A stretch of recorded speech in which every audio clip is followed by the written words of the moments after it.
Ela tá nessa Olá, direção. boa noite, pessoal. Sejam bem-vindos a mais um webinar. A Mentorama está muito feliz em receber vocês esta noite, tá bom? Sejam bem-vindos. Vocês estão chegando agora também. Temos o nosso convidado aqui que não estão vendo ele, que é segredo, que ele está ali no tempo dele de preparação. Esse cara que é fera pra caramba. Enquanto isso, ele está ali se preparando. Eu quero que vocês contem pra gente de onde vocês estão falando, de que parte do Brasil ou do mundo vocês estão falando. Contem pra gente. Curitiba, eu falo de João Pessoa, na Paraíba, seja bem-vindo. Opa, tem muita gente. Minas Gerais, São Paulo, Santo André, Paraná, Espírito Santo, Paraíba, Canoas, que legal, gente do Brasil inteiro. Pessoal de São Paulo, sejam bem-vindos. Hoje fez uma chuva forte aí. Vitória da Conquista, seja bem-vindo. E conta pra gente também, a gente quer saber quais de vocês já trabalham na área ou então são curiosos, são pessoas que estão aí buscando a parte de game design, sempre sonhou em criar um jogo, em trabalhar com jogos, são amantes de jogos. Conta um pouquinho. Olha lá, o Sérgio falou Vancouver, sou coworker do Giliard, olha que legal, seja bem-vindo. Trabalho na área. Pedro já Legal. trabalha na área, que legal, Pedro. Conta pra gente, quem ainda nunca teve ideia de como é trabalhar com games, mas tem muita vontade, conta pra gente também. Começar a faculdade no que vem, tentando ingressar. Ah, que legal. Atualmente design gráfico e motion. Cara, Roger Studios, seja bem-vindo. Estou de penetra. Terminando a faculdade, tentando trabalhar na área, estou na faculdade tentando ingressar. Que legal. Bastante gente aí que já estuda game design. Se E cadê estiver o me pessoal? ouvindo, Caio, Dá pra ouvir sim. pergunta se tem alguém que ouve o meu podcast, o podcast. Ah, alguém já escuta o podcast? Vocês vão ver como é legal o trabalho dele, gente. A Jéssica falou que sim, olha que legal. Ah, a galera tá presente aí, ó. Sejam bem-vindos de verdade. Vamos esperar só mais alguns minutinhos para o pessoal entrar. Tem bastante gente entrando ainda. Você que chegou agora, conta pra gente da onde você está falando, do Brasil ou do mundo, e também conta pra gente se você já é da área ou ainda não. Luiz, já ouvi, mas parei há um tempo. Pô, Vamos voltar a ouvir então, poxa. Vancouver, seja bem-vindo, Rafael. Que legal. Sou de Americana, São Paulo, trabalho na área como programador. Que legal. Seja bem-vindo. Thomas, nunca ouvi. É sobre programação ou game design? Você vai ouvir já sobretudo, já. sobre É desenvolvimento de sobre jogos. tudo. Que legal. Russo no Brasil. Alguém aqui? Ó, que Seja tem galera que bem-vindo. trabalha na EA aí, colegas meus que já tô vendo escondidinhos, hein? Olha só. Então vamos começar, pessoal. Sejam muito bem-vindos hoje a nosso webinar. A Mentorama está muito feliz de receber vocês. Uma oportunidade incrível ter esse incrível profissional do nosso lado. Vamos começar hoje Caminhos para o Mercado Internacional de Games de Niterói ao FIFA. Antes da gente começar, eu quero testar com vocês o áudio. Manda um ok se vocês estão me escutando bem, escutando Giliard bem. Testa o mic, Gi. Alô, alô! E aí? Senhoras e Legal. senhores, saudações tricolores. Ê, tricolor. Vocês estão vendo o videozinho em cima? Vocês estão vendo nosso vídeo em cima do chat? Tá certinho ou tá atrapalhando o slide? Vocês conseguem ver direito? Legal. Já vou dar uma dica bem legal para vocês. Arranje em qualquer lugar, seja um post, um caderno, celular, tablet. Anotem as dicas dele hoje, que vão ser dicas muito interessantes e muito legais, tá bom? Lembrando que aqui embaixo no chat você tem o botão de perguntas, é isso mesmo. Então você pode fazer a pergunta para a gente, ativando o botão de interrogação, e no final a gente vai responder essas perguntas. Algumas a gente responde no meio, algumas no final, mas vamos responder, tá bom, galera? Não esqueçam disso. Você está sendo filmado, então sorria, que é uma noite de alegria, uma noite de conquista, muita coisa legal vai rolar hoje, beleza? Quem ainda não conhece a Mentorama, nós somos uma escola que chegou ao mercado aí com um formato exclusivo de aprendizagem, onde o que acontece? Durante o seu processo, nós temos uma mentoria que te acompanha do início ao fim, garantindo que você tenha um desenvolvimento de habilidades para o mercado de trabalho. Ok? E para todos os participantes deste webinar, a gente preparou uma oferta muito legal, muito incrível, realmente, para que você possa aí dar início aos seus estudos de game design. Se você é um sonhador, ainda não começou, talvez hoje seja a sua oportunidade, beleza? Também quem não conhece a Mentorama não deve saber dos nossos parceiros de mercado. A gente tem aí a PicPay, a Amazon Web Service, Dextra Digital, Nickelodeon, Netflix, Gazeus e Oasis, entre outras incríveis marcas que estão no mercado hoje, empresas estruturadas da área de game, área de multimídia, área de design, tá bom? E a gente traz sempre a oportunidade de vocês estarem estudando com dados reais oferecidos por essas empresas, exatamente, terem profissionais que trabalham dentro dessas empresas. Tudo bem? Quem não me conhece, eu sou o Caio Pérez, um dos coordenadores da Mentorama, e eu vou estar com vocês hoje aí de host.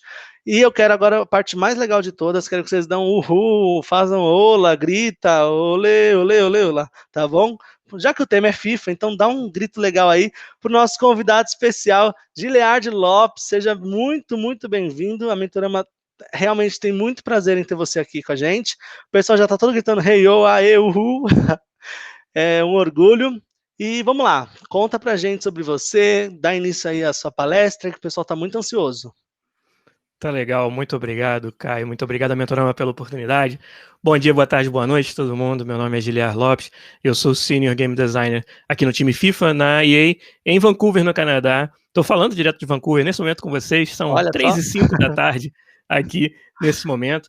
E aí, estou muito feliz de poder conversar um pouquinho com vocês hoje sobre game design, sobre os caminhos para a indústria nacional, a história da minha carreira. E para a gente já entrar nesse clima aí, que eu vi que a galera tá dando o seu uhul já ali no chat, nós vamos começar agora com um videozinho para a gente entrar no clima. Vamos lá.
There's a beast deep inside you. It will not die. It will fight back.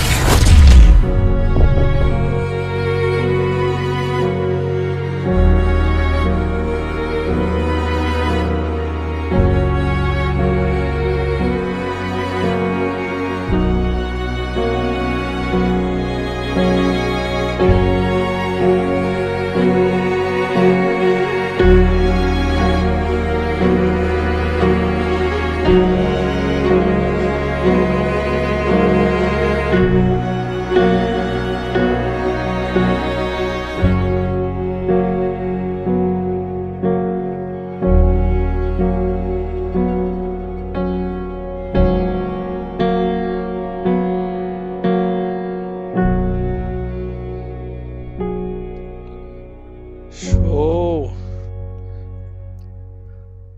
O que foi isso? Isso foram os games. Os games. Ou, como dizia meu amigo, grande amigo jornalista Caio Corraine, no seu saudoso podcast Games on the Rocks, videogames. Toda vez que a conversa ia desviando do assunto, Caio Corraine mandava um videogames para todo mundo voltar pro prumo da conversa. Quem dera fosse assim tão fácil, né?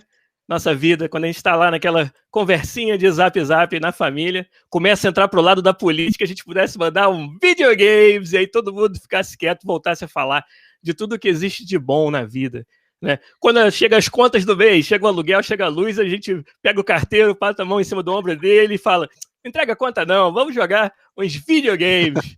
Quem dera fosse assim, mas pois é, eu vou te falar que é assim. É exatamente para isso que existem os videogames, o entretenimento, o escapismo. E é por isso que é tão importante você poder contar com isso na sua vida. E nós que trabalhamos nessa área temos um orgulho muito grande de poder fazer parte da vida de todo mundo e oferecer essa oportunidade de escapar, de se imergir num mundo, numa aventura, numa história, numa competição interessante. E essa importância do entretenimento, para mim, esse ano, um ano tão complicado para todos nós, ficou ainda mais evidente quando a gente observou o efeito que os games tiveram nesse momento de pandemia, nesse momento de isolamento social, em que as pessoas estão cada um na sua casa e cada vez mais precisando de oportunidades de entretenimento, oportunidades de interação social que elas possam fazer dentro das suas casas. E os games aí ainda mais se tornaram a opção que muita gente escolhe. Então hoje os videogames fazem parte da cultura e do dia a dia de praticamente todas as pessoas.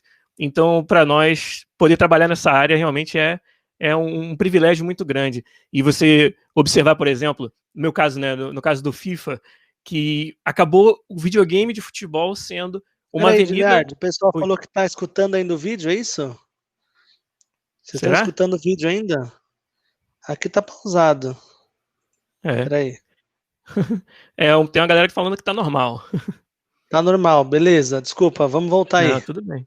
Só dar o sharing de novo. Pode crer. Voltou. Beleza. No meu caso, por exemplo, no FIFA, como os videogames de simulação de futebol acabaram se tornando uma avenida em que os próprios profissionais do futebol puderam continuar em contato com o esporte que eles praticam, que eles amam, com os fãs, com a torcida que não pode mais estar no estádio. E até a gente viu alguns jogadores profissionais virando streamers de FIFA e tendo um sucesso, como foi o caso do Sérgio Agüero, que não jogava FIFA online e agora, depois da pandemia, adotou e virou uma sensação no Twitch. E pra gente ver o nosso game sendo usado dessa maneira, reforça mais uma vez essa ideia de que não, videogames sim são algo que é muito importante, que é uma área que a gente pode não ser o médico, né, pode não ser não ter outros tipos de profissões consideradas essenciais, mas é uma profissão essencial sim, quando você pensa em não apenas viver, não apenas sobreviver, mas sim viver e ter uma vida onde você tenha esses momentos para poder aproveitar. E numa hora de crise como essa que a gente vive, mais uma vez esse valor dos games é reforçado. Até vou contar para vocês, falando sobre game design e como as coisas do mundo real acabam influenciando as nossas decisões. No FIFA a gente tinha um pensamento de que, quem sabe, valesse a pena representar no videogame esse momento atual que a gente tem agora, de estádios vazios, de jogadores não podendo apertar as mãos, não podendo interagir. E esse foi um momento onde foi muito legal que, numa dessas reuniões, eu acabei trazendo essa perspectiva diferente, onde eu falei, gente, não, o videogame é o lugar onde você ainda pode fazer tudo aquilo que você não está podendo fazer na vida real. Que tal o videogame, o FIFA, sendo o lugar onde a torcida ainda pode estar presente?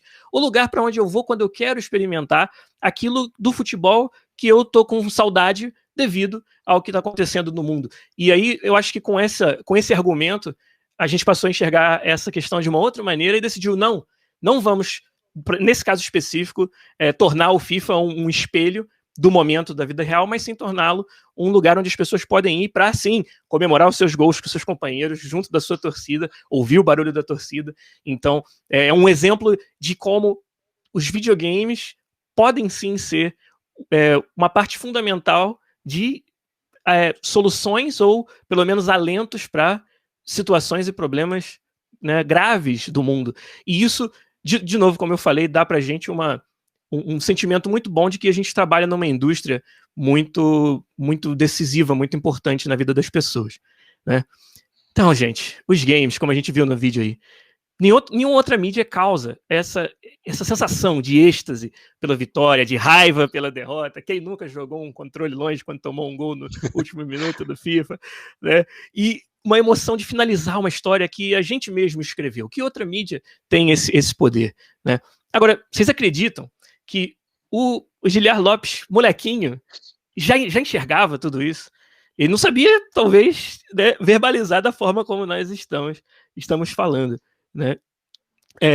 Mas ele, nascido em São Gonçalo e crescido em Niterói, no estado do Rio de Janeiro, aquele moleque que jogava futebol quando o tempo estava sol e jogava videogame quando estava chuva, né? Corria para contar para os coleguinhas sobre o que tinha acontecido na última fase do game que ele jogou, da história que ele aproveitou, né? Ou quando acertava o famoso do Street Fighter 2 Champion Edition, o Shoryuken de 4 hits pela primeira vez, era um negócio de outro mundo quando você acertava. Então, aquele moleque já enxergava os videogames como tendo esse valor inestimável para a nossa vida, mas ele não podia imaginar que 30 anos depois disso tudo aí, ele ia ter passado os últimos 22 anos da vida dele aprendendo e desenvolvendo os jogos que ele tanto amava.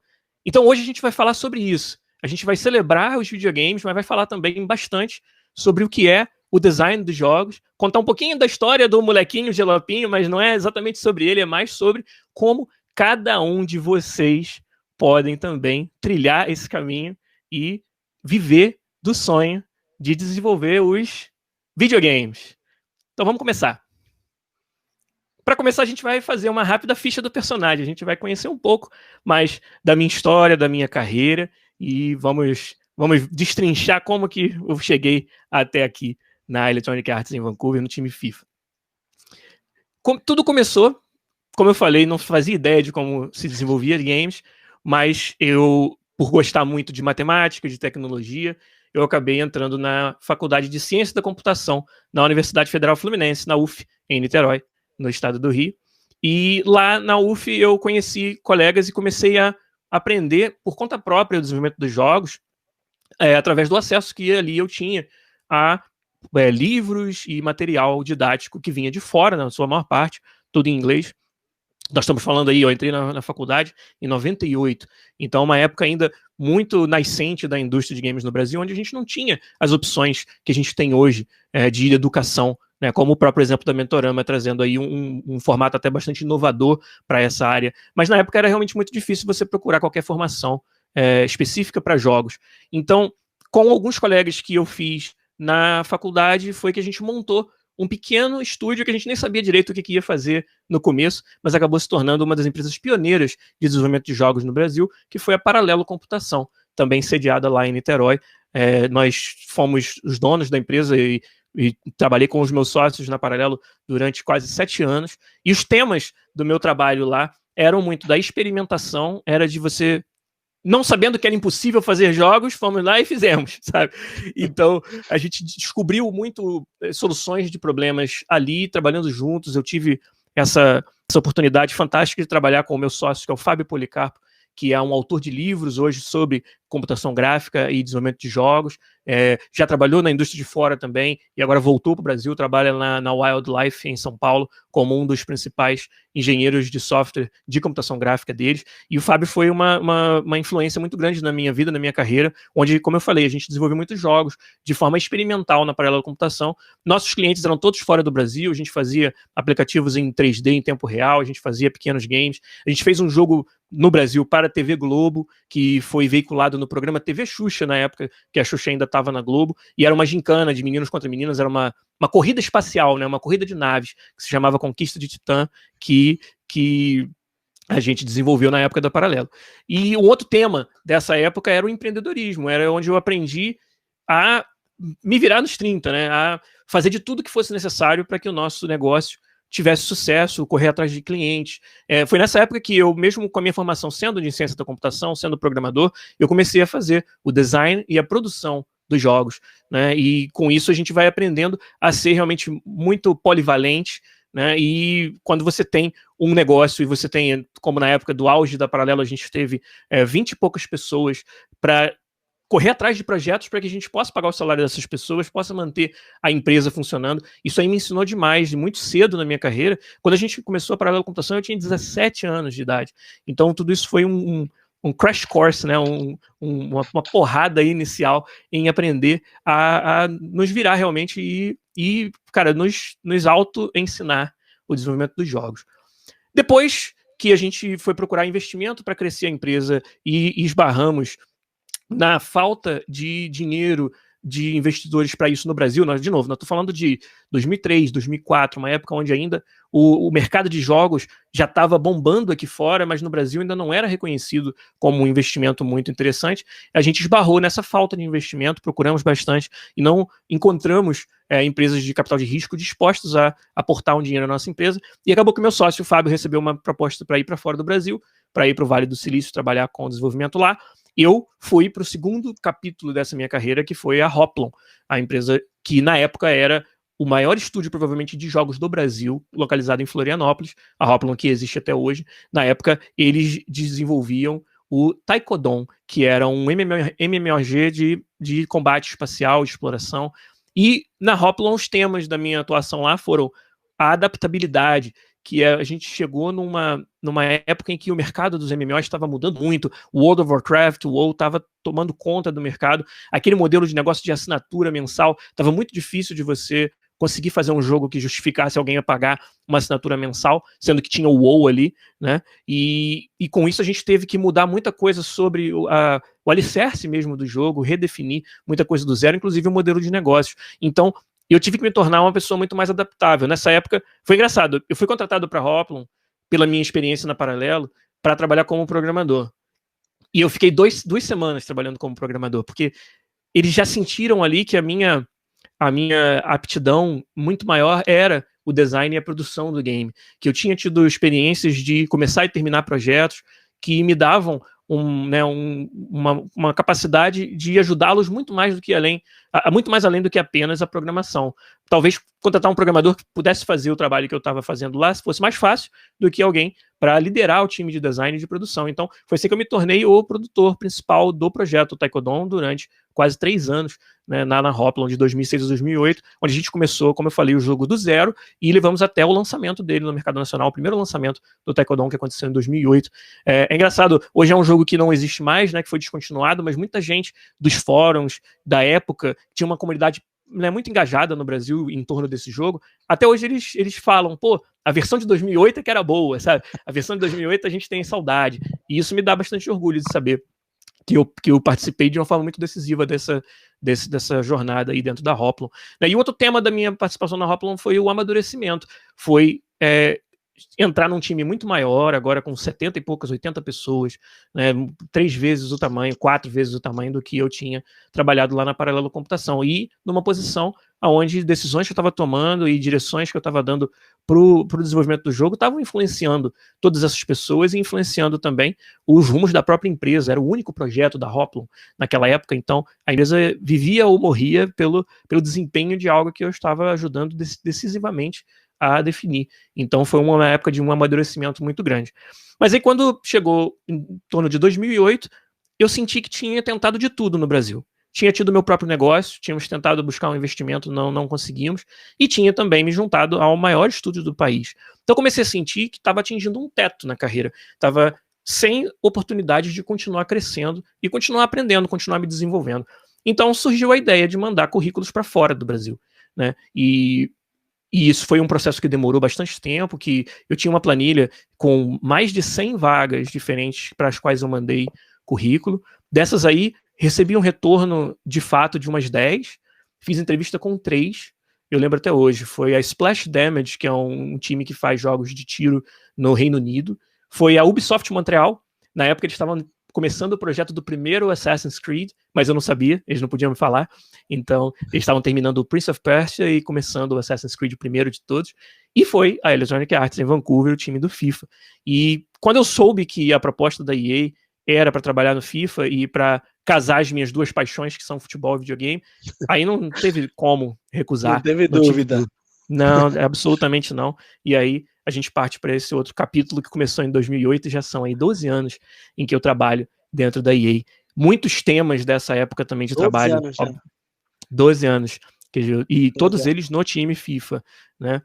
E os temas na EA, as coisas que eu encontrei de diferente do que eu jamais tinha percebido na minha carreira, foram como a criação é colaborativa, como dentro de um time tão grande, agora nós estamos falando de centenas de pessoas em várias localidades do mundo, desenvolvendo um jogo que é jogado por dezenas de milhões de jogadores, e isso foi, obviamente, uma escala absurdamente maior do que eu jamais tinha experimentado, né? Então, na EA você tem muitas cabeças pensantes com muita experiência, com muita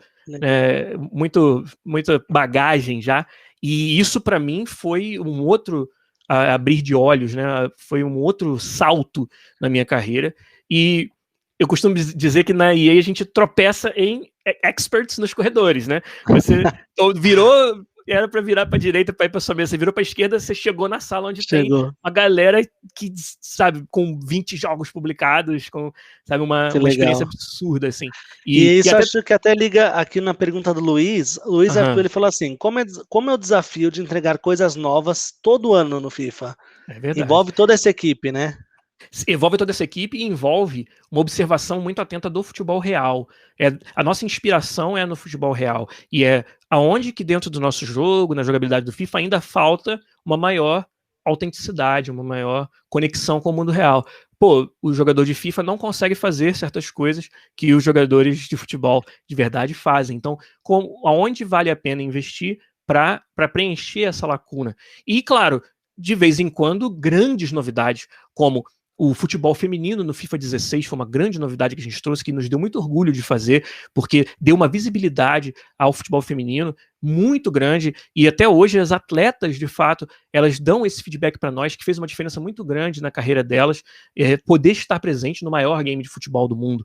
E aí, no FIFA 17, o modo história, ou a história do Alex Hunter, né, que é um personagem fictício que acabou ficando famoso, e ali uma experiência cinematográfica para o jogador de FIFA poder aproveitar. Então, outro tipo de jogo que a gente nunca tinha feito, né? E agora no FIFA 20 o modo volta, que é o retorno do futebol de rua, né, ao FIFA depois de muitos anos. Então também mais uma grande mudança. Então todas essas são oportunidades que muitas vezes elas vivem nas nossas listas de ideias durante alguns anos, até que as condições se juntam para que seja possível entregar aquilo naquele ano. Então é um processo realmente de criação muito colaborativo, onde as vozes são muito ouvidas de todos nós, principalmente os mais experientes, né? Hoje eu, com 12 anos de casa, já posso dizer que a minha voz ela tem um certo peso dentro dessas decisões, e isso para mim é um motivo de orgulho muito grande, né? Agora colocou aqui, saudades FIFA Street.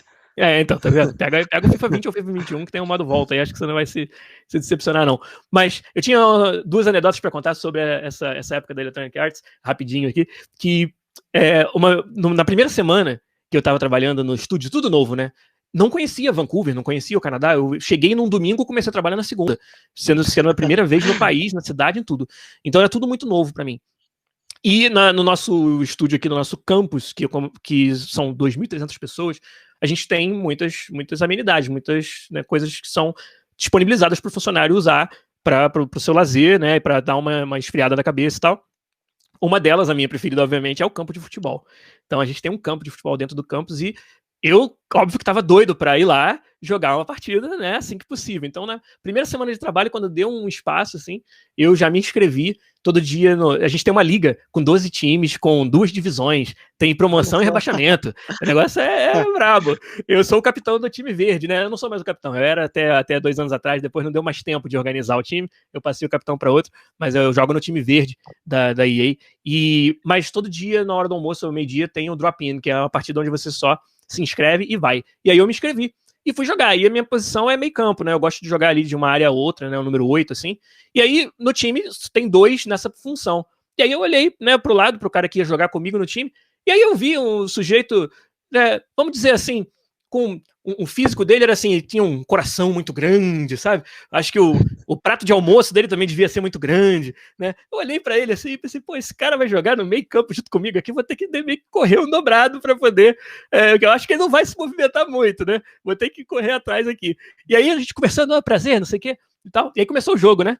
E, rapaz, eu passava a bola pra ele, né? Eu tomava a bola na defesa, passava pra ele, o cara, passe de 30 metros, certeiro. Passava de novo para ele, 1, 2 e vambora. O cara demonstrando, apesar da falta de mobilidade, uma técnica absurda. Até que teve uma jogada que eu passei a bola para ele, tipo, alguns metros pra frente do círculo central, eu toco pra ele pega de primeira aquela bola que faz a curva assim por fora e entra no ângulo, mas de muito longe. Um golaço. E saiu andando como se nada tivesse acontecido, né? De boa, caramba, tranquilo. os caras aqui não são só bons de fazer jogos, não são bons de futebol também. Aí na saída do jogo, né, a gente, se dando os parabéns, não sei o quê, e se apresentando melhor. Aí ele falou, né, eu sou o produtor executivo do FIFA. Eu pensei, esse cara, ele é o chefe do meu chefe, sacou? E eu falei, não, então, eu comecei essa semana, ele, você é o brasileiro que começou essa semana, eu falei, sou eu e tal, não sei o quê. Aí eu falei, você joga muito bem, parabéns, não sei o quê. Ele, não, pois é porque ele ficou até bem sem graça, falou, que né, hoje não parece, mas eu fui jogador profissional, inclusive eu joguei as eliminatórias da Copa do Mundo pela seleção da Jamaica. Eu tava jogando com esse cara do meu lado, da primeira semana da EA. Então, essas experiências assim de vida mesmo são muito divertidas, são algo assim que é impagável de você ter e mostra assim que, cara, você sabe, tá ali naquele ambiente, não sabe nem com o que você tá falando, às vezes tá trocando, entendeu? Figurinha com o produtor executivo do FIFA, o cara com puta bagagem, assim, o cara que eu aprendi muito, que é o Aaron McCarty, como falaram no chat aí, é ele mesmo, né? E então, cara, o que abriu minha cabeça a trabalhar na EA, trabalhar no FIFA, é uma coisa fantástica, assim, essas anedotas eu gosto sempre de contar, porque dá um pouco desse contexto, desse sabor do que é você estar inserido nesse contexto, né, nesse meio do desenvolvimento dos jogos na indústria nacional. Mas a gente tem que ir pra frente, senão eu podia ficar contando anedota aqui sobre a EA até amanhã. Né? Agora a gente vai começar a falar um pouco sobre o que eu de fato eu faço, né, e o que é a nossa área, a área do game design. Eu costumo dizer, como que você explica para sua mãe o que você faz quando você é o game designer? É difícil. Você joga videogame, né? Acha que você tá jogando, então você tá brincando, mas em, sei lá, 2006, mais ou menos, eu dei uma entrevista para o jornal Hoje, da TV Globo, onde eles mostravam game design, nova profissão do momento. E o repórter, depois de conversar comigo horas e horas sobre o que eu fazia, a chamada dele para reportagem foi: esse pessoal que passa 8 horas por dia jogando videogame.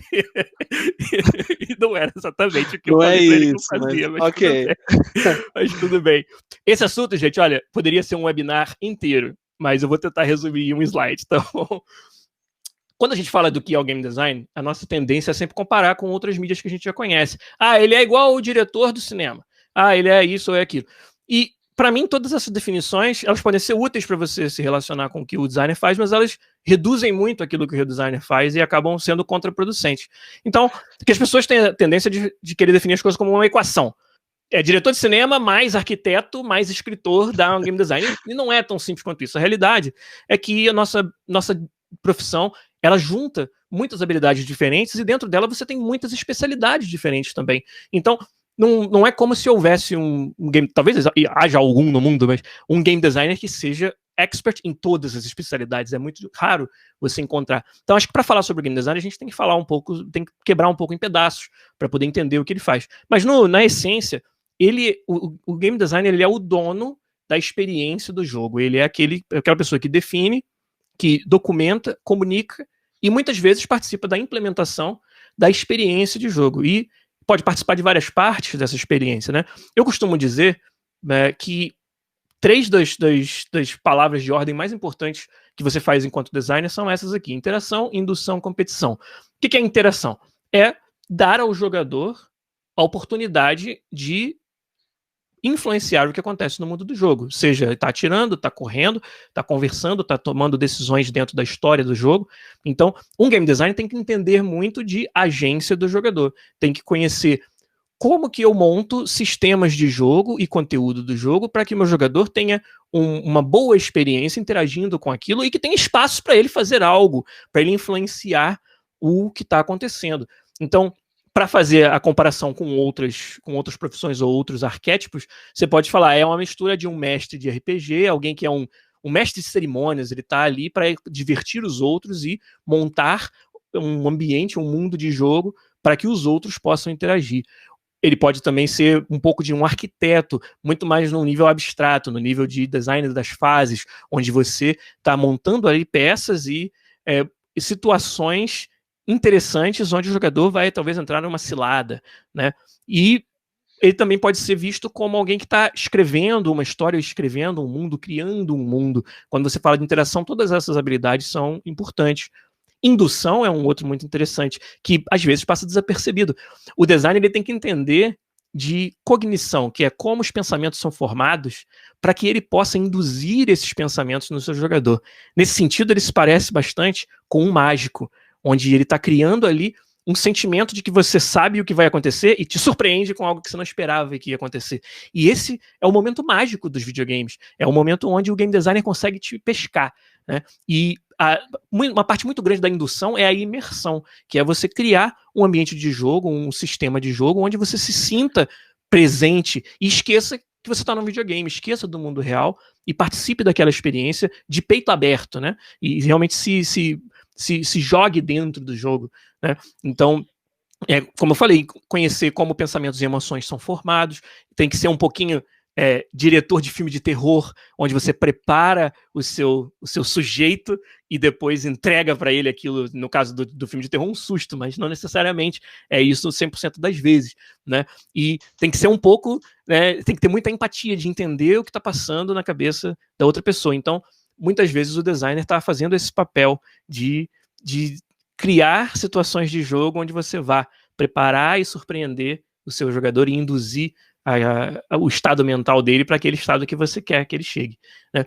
E claro, uma outra parte muito importante de ser um game designer é entender de competição, entender de regras de jogo, saber balancear um jogo, saber quando a curva de aprendizado está muito íngreme, significando que o seu jogo é muito difícil de aprender, né? E criar sistemas que favoreçam uma experiência de longo prazo do jogador, que sempre mantenha ele engajado, sempre mantenha o jogador com desafios a serem perseguidos. Então, competição fala também de progressão, né, que é você competindo consigo mesmo, em que ritmo eu vou desenvolver meu personagem para tomar desafios cada vez mais crescentes. Um subterfúgio muito comum que os games usam, para dar um exemplo de progressão, é jogos em que você enfrenta um chefe, que é e daqui a 5 fases, você vai enfrentando 5 ao mesmo tempo, desse mesmo chefe. Só que a sua progressão foi tamanha nesse processo que você se sente de fato, agora eu batei 5 desse cara, porque eu realmente, se eu olhar para trás 2 horas atrás que eu estava penando para matar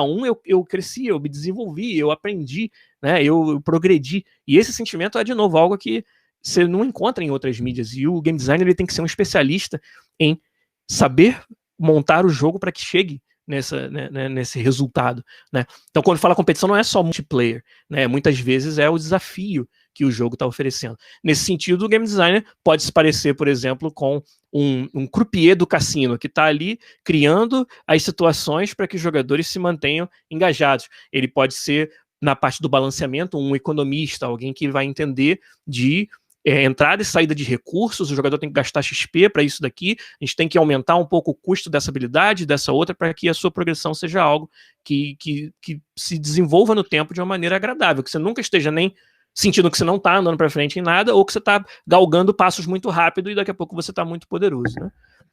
Então, o intuito de tudo isso é gerar diversão, né? A combinação de todos esses fatores é que vai fazer com que o jogo seja divertido. Então, para isso eu recomendo muito um livro que foi muito importante para mim, que é o Teoria da Diversão, né? Theory of Fun for Game Design, do Ralph Koster, que é um livro... esse livro agora aqui. É um livro que ele fala justamente, já falaram aí no chat, exatamente, o livro do Ralph Koster. É exatamente sobre você quebrar o processo de você se sentir bem com uma obra de entretenimento em pedaços que você possa estudar, aprender como você gera aquilo dentro do seu jogo e fazer. Então, é uma recomendação. Tem múltiplas especialidades dentro do game design, né? É uma família de papéis, né? Como, por exemplo, parte de jogabilidade, de mecânicas, como eu falei, balanceamento das armas, os verbos de jogo, quão alto você vai pular no seu jogo do Mario, né? Quanto dano dá a cada arma, né? Mas você tem também o design, e tudo isso que eu tô falando são papéis que num time grande de desenvolvimento de jogos, você contrata diferentes designers para fazer diferentes desses papéis. Design do conteúdo, então quem vai realmente fazer o design das fases. E veja que o design das fases depende do design das mecânicas. dependendo de quão alto e quão longe o seu personagem pular, eu vou organizar minhas plataformas de maneira a ter um desafio ali. Eu não posso fazer plataformas que o cara nunca consiga alcançar, ou plataformas que com o poder de pulo que ele tem, ele muito facilmente atravessar. Então, esse é o designer de conteúdo, o designer de level, conversando com o designer de mecânica e o designer de jogabilidade. Você tem o design das missões do jogo, do conteúdo das missões. Você tem o escritor, que escreve a história mesmo, e o texto do jogo. Você vai conversar, como eu falei, com jogabilidade, vai conversar com sistemas também, que é um outro tipo de design, o design de sistemas, onde a gente agora vai, beleza, tô no GTA e o meu personagem tá fazendo várias coisas, mas enquanto ele tá fazendo isso, todo o resto do mundo tá vivo. E os personagens têm as suas rotinas e estão fazendo coisas que estão lá esperando o jogador ir explorar. Então, o design desses sistemas, né? Em muitos jogos, a economia é muito importante. Então, o jogador está interagindo com a economia, comprando, vendendo e fazendo coisas, mas tem todo um sistema em que se rege sozinho de economia no jogo que torna esse jogo de economia interessante para o jogador. Então, o design de sistemas é um outro papel importante. De novo, conversa com todos esses outros. Você tem hoje em dia, muito comumente, o designer de economia, que é um papel ainda separado, onde faz só essa parte de... Muitas vezes a economia não é nem do jogo, mas do metajogo. Se o seu game é um jogo free-to-play, um jogo gratuito, onde você vai ter mecanismos para que as pessoas gastem dentro do seu jogo, como que eu faço para que meu jogo dê a chance de quem quer fazer o grind na mão, sem gastar dinheiro, se sinta recompensado, mas é claro que também estimule quem não tem esse tempo todo para gastar e quer avançar mais rápido a utilizar das microtransações para poder chegar no ponto em que ele gostaria. Então, um design de economia é muito importante nesse momento. E aí tem muitas outras especialidades, design de apresentação, de interface, de usabilidade e várias outras que, por si só, como eu falei, dariam talvez um webinar inteiro para a gente falar, né? E como que você chega lá? Como que você se desenvolve nessa direção do game design? E eu gosto muito de falar em desconstruir para construir, né? Tudo isso que eu falei parece mágica. Ninguém sabe direito como é que você vai fazer para juntar todas essas habilidades e o negócio fica divertido ou não fica, dependendo do caso. Então, aprender a ser um game designer é aprender a fazer essa mágica, é descobrir o que está por trás da técnica de indução do mágico, né? Então, descobrir o que faz os jogos serem divertidos. E uma das melhores maneiras que você pode fazer isso é desconstruindo jogos de sucesso. Pegando jogos que você já conhece, fazendo exercícios de mudar pequenos parâmetros, questionar por que o designer do God of War fez com que essa habilidade só pudesse ser destravada depois dessa. O que aconteceria se fosse o contrário? E fazer esse exercício. Fazer protótipos no papel de sistemas do jogo, como eles seriam se fossem diferentes. Estou jogando o Mass Effect e não gosto do sistema de crafting dos equipamentos. Como que eu faria um sistema melhor? E trocar essa ideia com seus amigos, procurar mentores, pessoas que já trabalham na área, procurar comunidades de games, para que você possa rebater essas ideias com eles, se tornar um especialista, um nerd de videogame mesmo, que não está satisfeito só em God of War é massa velho pra caralho. Não, por quê? Como? E como eu faria melhor, às vezes, sabe? Naquele jogo. E ser realmente essa pessoa que tá questionando isso o tempo todo e super interessado em descobrir como os jogos são feitos, né? Aí, para ajudar nesse caminho, um canal do YouTube que eu recomendo demais, ele é em inglês, mas em inglês a gente vai falar depois sobre a indústria internacional, é algo que é muito importante também, que você pelo menos perguntaram aqui entender. Também, é que eu não falei nada porque eu sei que você vai falar. Exato. Mas um canal que eu gosto muito de recomendar, vou colocar o nome dele aqui no chat, é o Game Maker's Toolkit.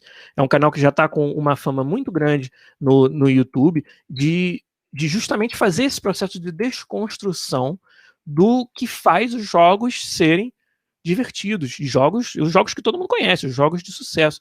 É para mim, uma referência sensacional. Então, desconstruir e depois construir, fazer games, procurar, como eu falei, comunidades, participar de game jams, passar, como eu falo sempre, pelo perrengue de terminar um projeto de jogo. Começar um projeto de jogo é muito fácil.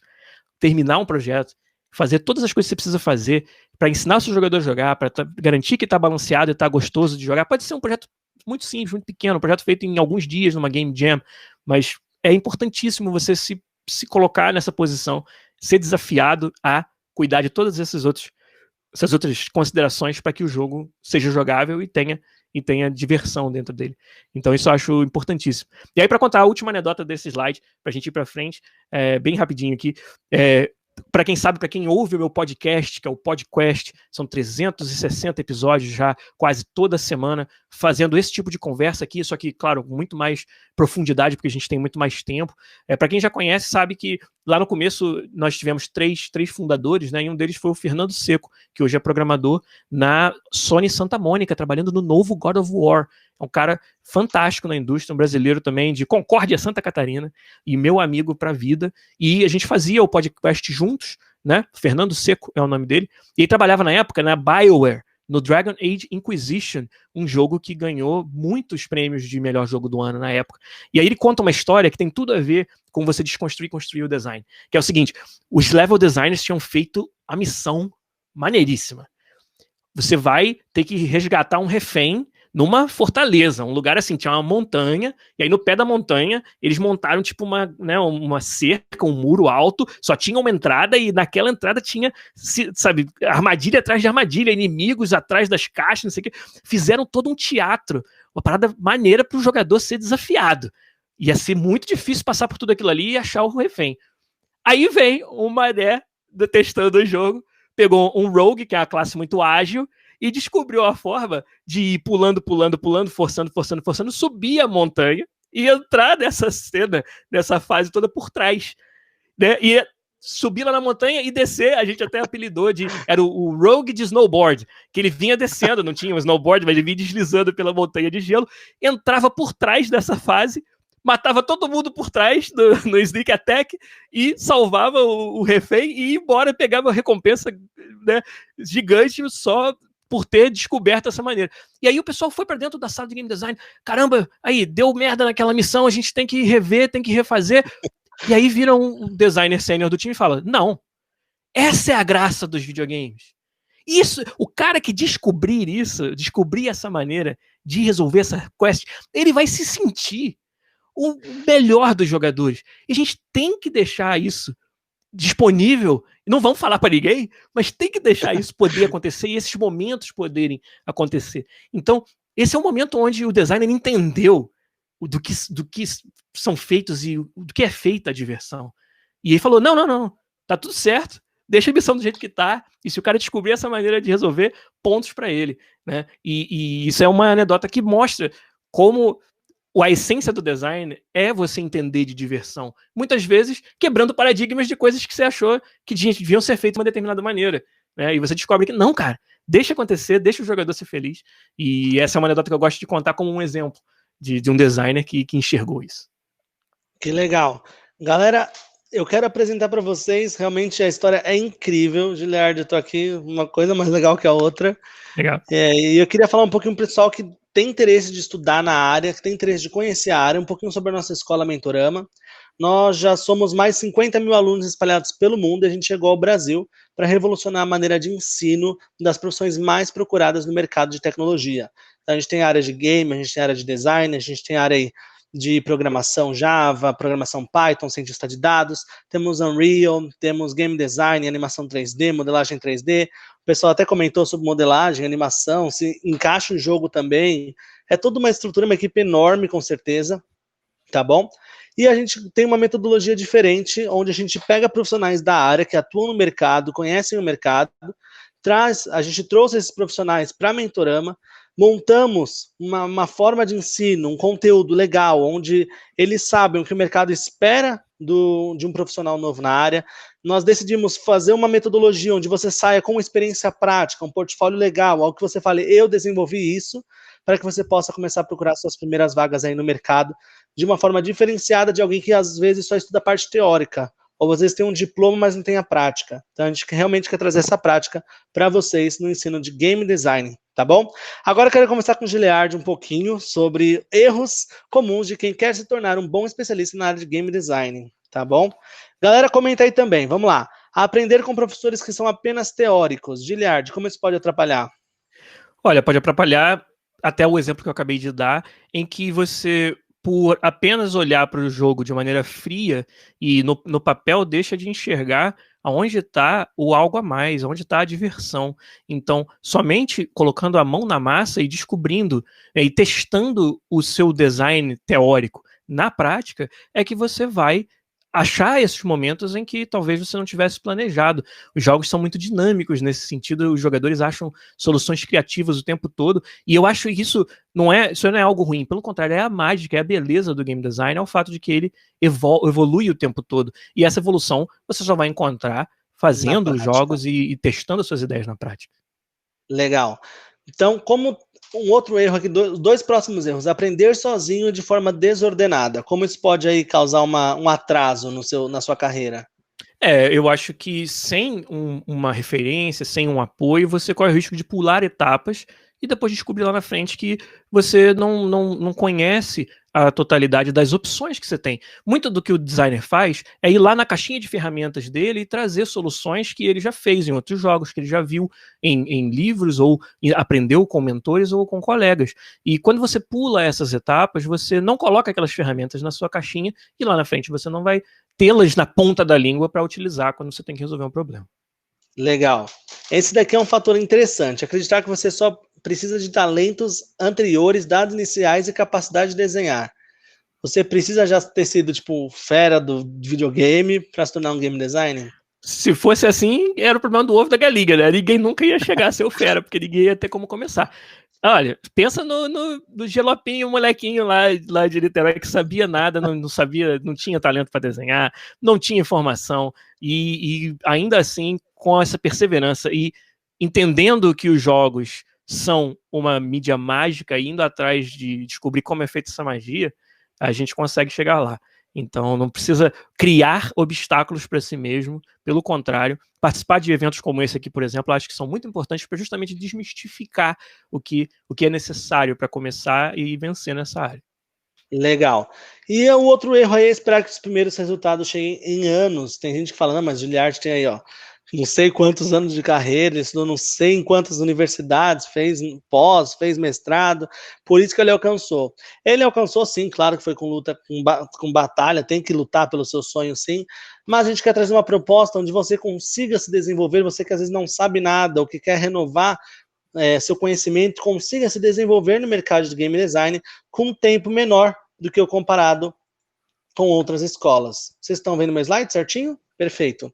Quero apresentar para vocês o curso online de Game Design do Zero ao Pro, tá? Que é um curso para você que às vezes é amante de jogos, sonha em criar o seu próprio jogo, só que não sabe como fazer, por onde começar, as etapas, caça no YouTube aí, em vários outros lugares, maneiras de fazer isso, ainda não encontrou uma maneira certa. Para você que quer aprofundar e quer mais, obter conselhos práticos de como realmente colocar seu jogo em prática, a vida do dia a dia de um game designer, como você buscar conselhos reais de profissionais do mercado, é para você esse curso também. Ou para você que já é um programador e quer dominar e equilibrar a mecânica. Então, entre o que você faz de programar com a parte de mecânica, história, documentação do jogo, está procurando ser um profissional completo da área, conhecendo mais das habilidades. E por isso que a gente escolheu esse jogo que é para você, com profissionais do mercado, tá bom? A gente tem aí o Denis Santos, que é da Gazeus Games, ele trabalha já há mais de 8 anos na Gazeus, tá bom? O Rodrigo de Souza, que é professor de Game Design, já palestrou na UFRJ, na PUC-Rio, UFF, ele fez uma participação na EA Games também, tá bom? É um profissional muito legal. E a gente tem o Arthur Soares também, que ele é da Madpix Game Studio, lá do sul do Brasil. Então eles vão ser os seus mentores nessa caminhada, são profissionais realmente de destaque no mercado e que querem trazer a experiência deles para vocês. Tudo bem? Como funciona essa prática, né? Você tem o trabalho do mentor, ele tem experiência, são jogos conhecidos, e ele vai trazer essa experiência na prática para você. Então, ele tem a teoria de cada módulo tem o material disponível para você, você consegue assistir onde e quando você quiser, sem aquele problema chato de, tem que entregar atividade até o dia X.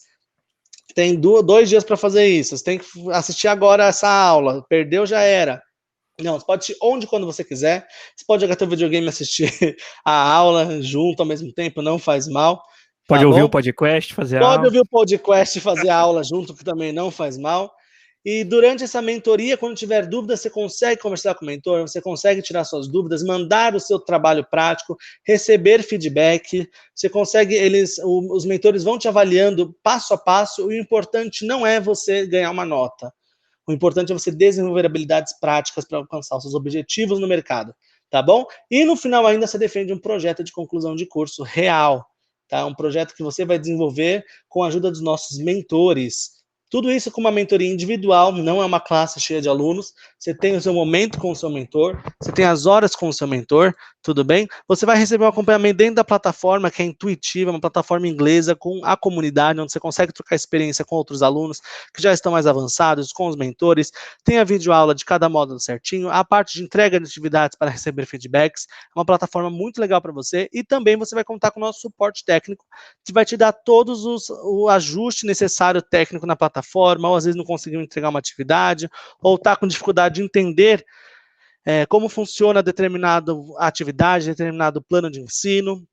Nós estamos ali também por chat para te ajudar a desenvolver nessa parte técnica. A parte mais legal do Game Design no nosso curso é que você tem a oportunidade do Game Lab, exatamente, onde é uma comunidade. Reunimos os melhores alunos da parte do PRO que desejam, querem se inscrever, e a gente desenvolve uma atividade onde você mesmo vai criar o seu próprio jogo, com a ajuda do mentor. Então, aquele sonho que você teve, você vai ter a oportunidade de realizar.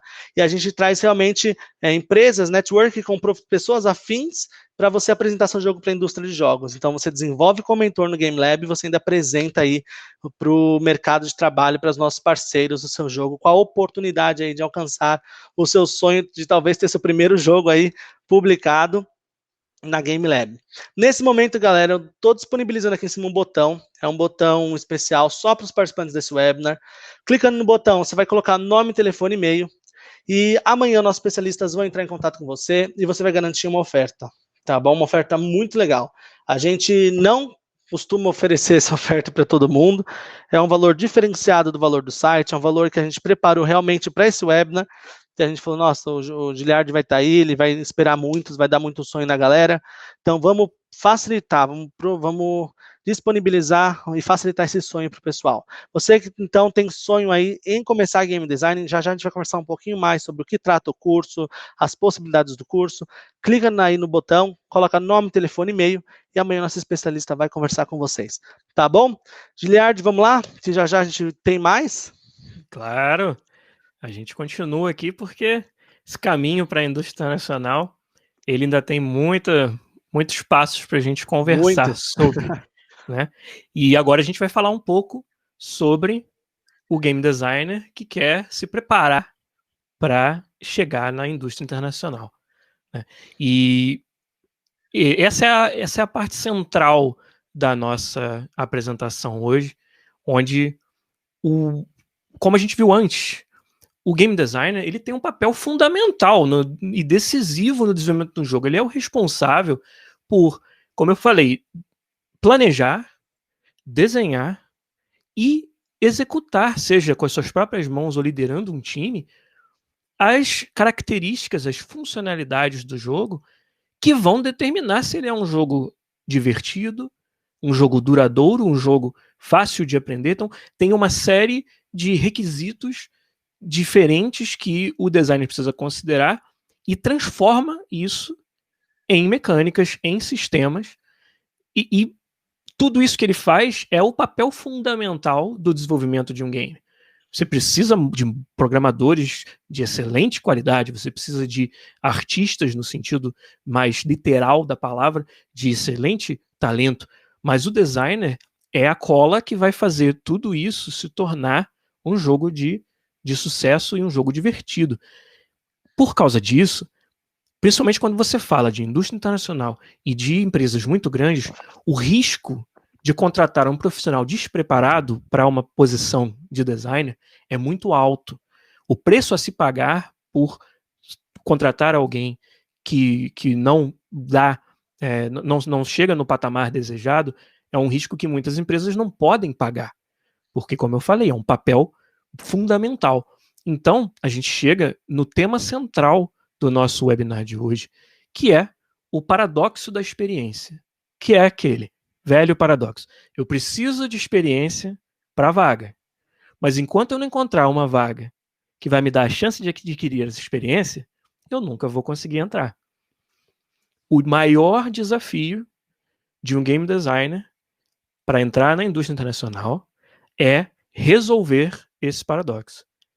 É conseguir a confiança de um empregador, de um time, que vá olhar para a sua experiência. Ela pode não ser daquela abrangência ou tamanho que é esperado, mas vai te dar uma chance. E aí você começa a construir essa experiência para conseguir entrar nesse meio onde quem já tem experiência é contratado para as vagas que precisam de experiência e fica, né, esse vórtex. Esse é o maior desafio da sua carreira enquanto game designer. Agora, tem muitas ferramentas para te ajudar a vencer esse desafio. Então vamos falar sobre algumas delas hoje aqui, né? Empresas menores têm a tendência, como eu falei, de ter mais espaço para arriscar e trazer um talento de alguém que está começando. Projetos que são startups geralmente precisam de muita experimentação, até de perspectivas novas e frescas, e não necessariamente estão atrás das pessoas que, por acaso, já publicaram vários jogos. Mercados também em países fora dos principais eixos, como uma forma de você começar a adquirir essa experiência. E um desses países é o Brasil. Hoje, a gente tem já uma quantidade bem legal de estúdios independentes de pequeno e médio porte no país, onde você deve começar a sua carreira. Mas eu sugiro que as pessoas não tenham medo de procurar oportunidades em mercados que às vezes elas não é o primeiro que vem na cabeça.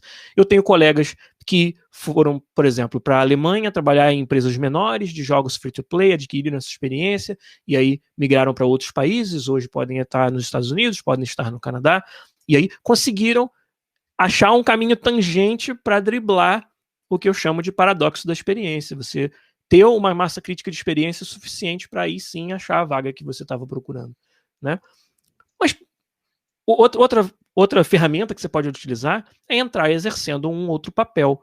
Eu gostaria de ser game designer, mas eu vou entrar, por exemplo, como testador de jogos, como QA, né, garantia de qualidade, quality assurance. Tem muitos exemplos, até na própria EA, de pessoas que entraram num papel de teste dos jogos e ali, por já estarem inseridos no ambiente da empresa, começaram a demonstrar um conhecimento, uma aptidão para o game design. Quando testava e encontrava um defeito, não só reportava o defeito, mas sugeria a solução. A solução, legal. E os designers começam a observar aquilo, né? O meu caso, né, a anedota desse ponto no caso, minha história. Mas começou assim também? Eu comecei como programador. Quando eu entrei na EA, já fazia muitos anos que trabalhava como designer e produtor na Hoplon. Mas eu dei esse passo para o lado em aceitar uma vaga de programador, que era a vaga que tinha disponível na época, e desde o primeiro dia eu fiz quase que campanha eleitoral para ser eleito game designer aqui dentro. Todo mundo sabia que o Giliar estava programando, mas queria ser designer, e fiz exatamente isso que eu acabei de descrever. Se eu dava conta dos 100% do trabalho de programação, adicionava um 20% em todas as oportunidades que eu tinha de influenciar o design, ou sugerir design. E as pessoas começaram a observar isso. Teve uma reunião até engraçada, onde um designer até com bastante experiência vira na sala com todo mundo. Eu tô lá para falar sobre a programação da feature, mas tem um problema que ninguém sabe resolver. E aí eu dou sugestões de como resolver aquele problema. Aí ele vira para mim, meio que com a cara séria, até me deu um susto e fala: peraí, você tá entendendo muito de game design pro meu gosto, sabe? Porque eu era programador. E depois, ele falou isso com a cara séria, eu não entendi se aquilo era um esporro ou não, aí depois todo mundo riu. Aí eu, não é que ele não possa, pelo contrário, eles veem isso com braços abertos. E essa pessoa que fez esse comentário, meses depois, iria estar tomando uma decisão de me dar uma chance de assumir um papel de game designer. Então eu me pergunto, será que nesse momento aquilo que aconteceu não ficou na cabeça dessa pessoa e influenciou a decisão no futuro? Então esse é uma outra estratégia que você pode utilizar para quebrar, como eu falei, o paradoxo da experiência. Mas por quê que a gente pede experiência, né? Um dos motivos, principalmente na área de design, é que é muito difícil você comprovar habilidade em design. Quando você fala de áreas mais técnicas, com padrões mais bem estabelecidos, até com muito mais tempo de existência, como é a profissão, por exemplo, do desenvolvimento do software, você consegue verificar a habilidade de alguém numa entrevista mais facilmente. Você vai fazer um teste num quadro branco, o famigerado quadro branco, você vai fazer perguntas muito específicas sobre técnicas que são muito amplamente conhecidas, e se o candidato ou candidata conhece, ponto. Se não conhece, é algo que é muito fácil, não é muito fácil, mas é muito mais fácil de você verificar. O design, por ele estar sempre evoluindo, pelo jogo que você fez um ano atrás, já os problemas que você resolveu lá, nem todos eles já se aplicam para o jogo de daqui a um ano, e ser tão dinâmico, e ser tão sobre como um jogo se sente, muito mais do que como ele funciona, é muito mais difícil você testar a habilidade de um candidato, é muito mais difícil para o candidato comprovar sua habilidade.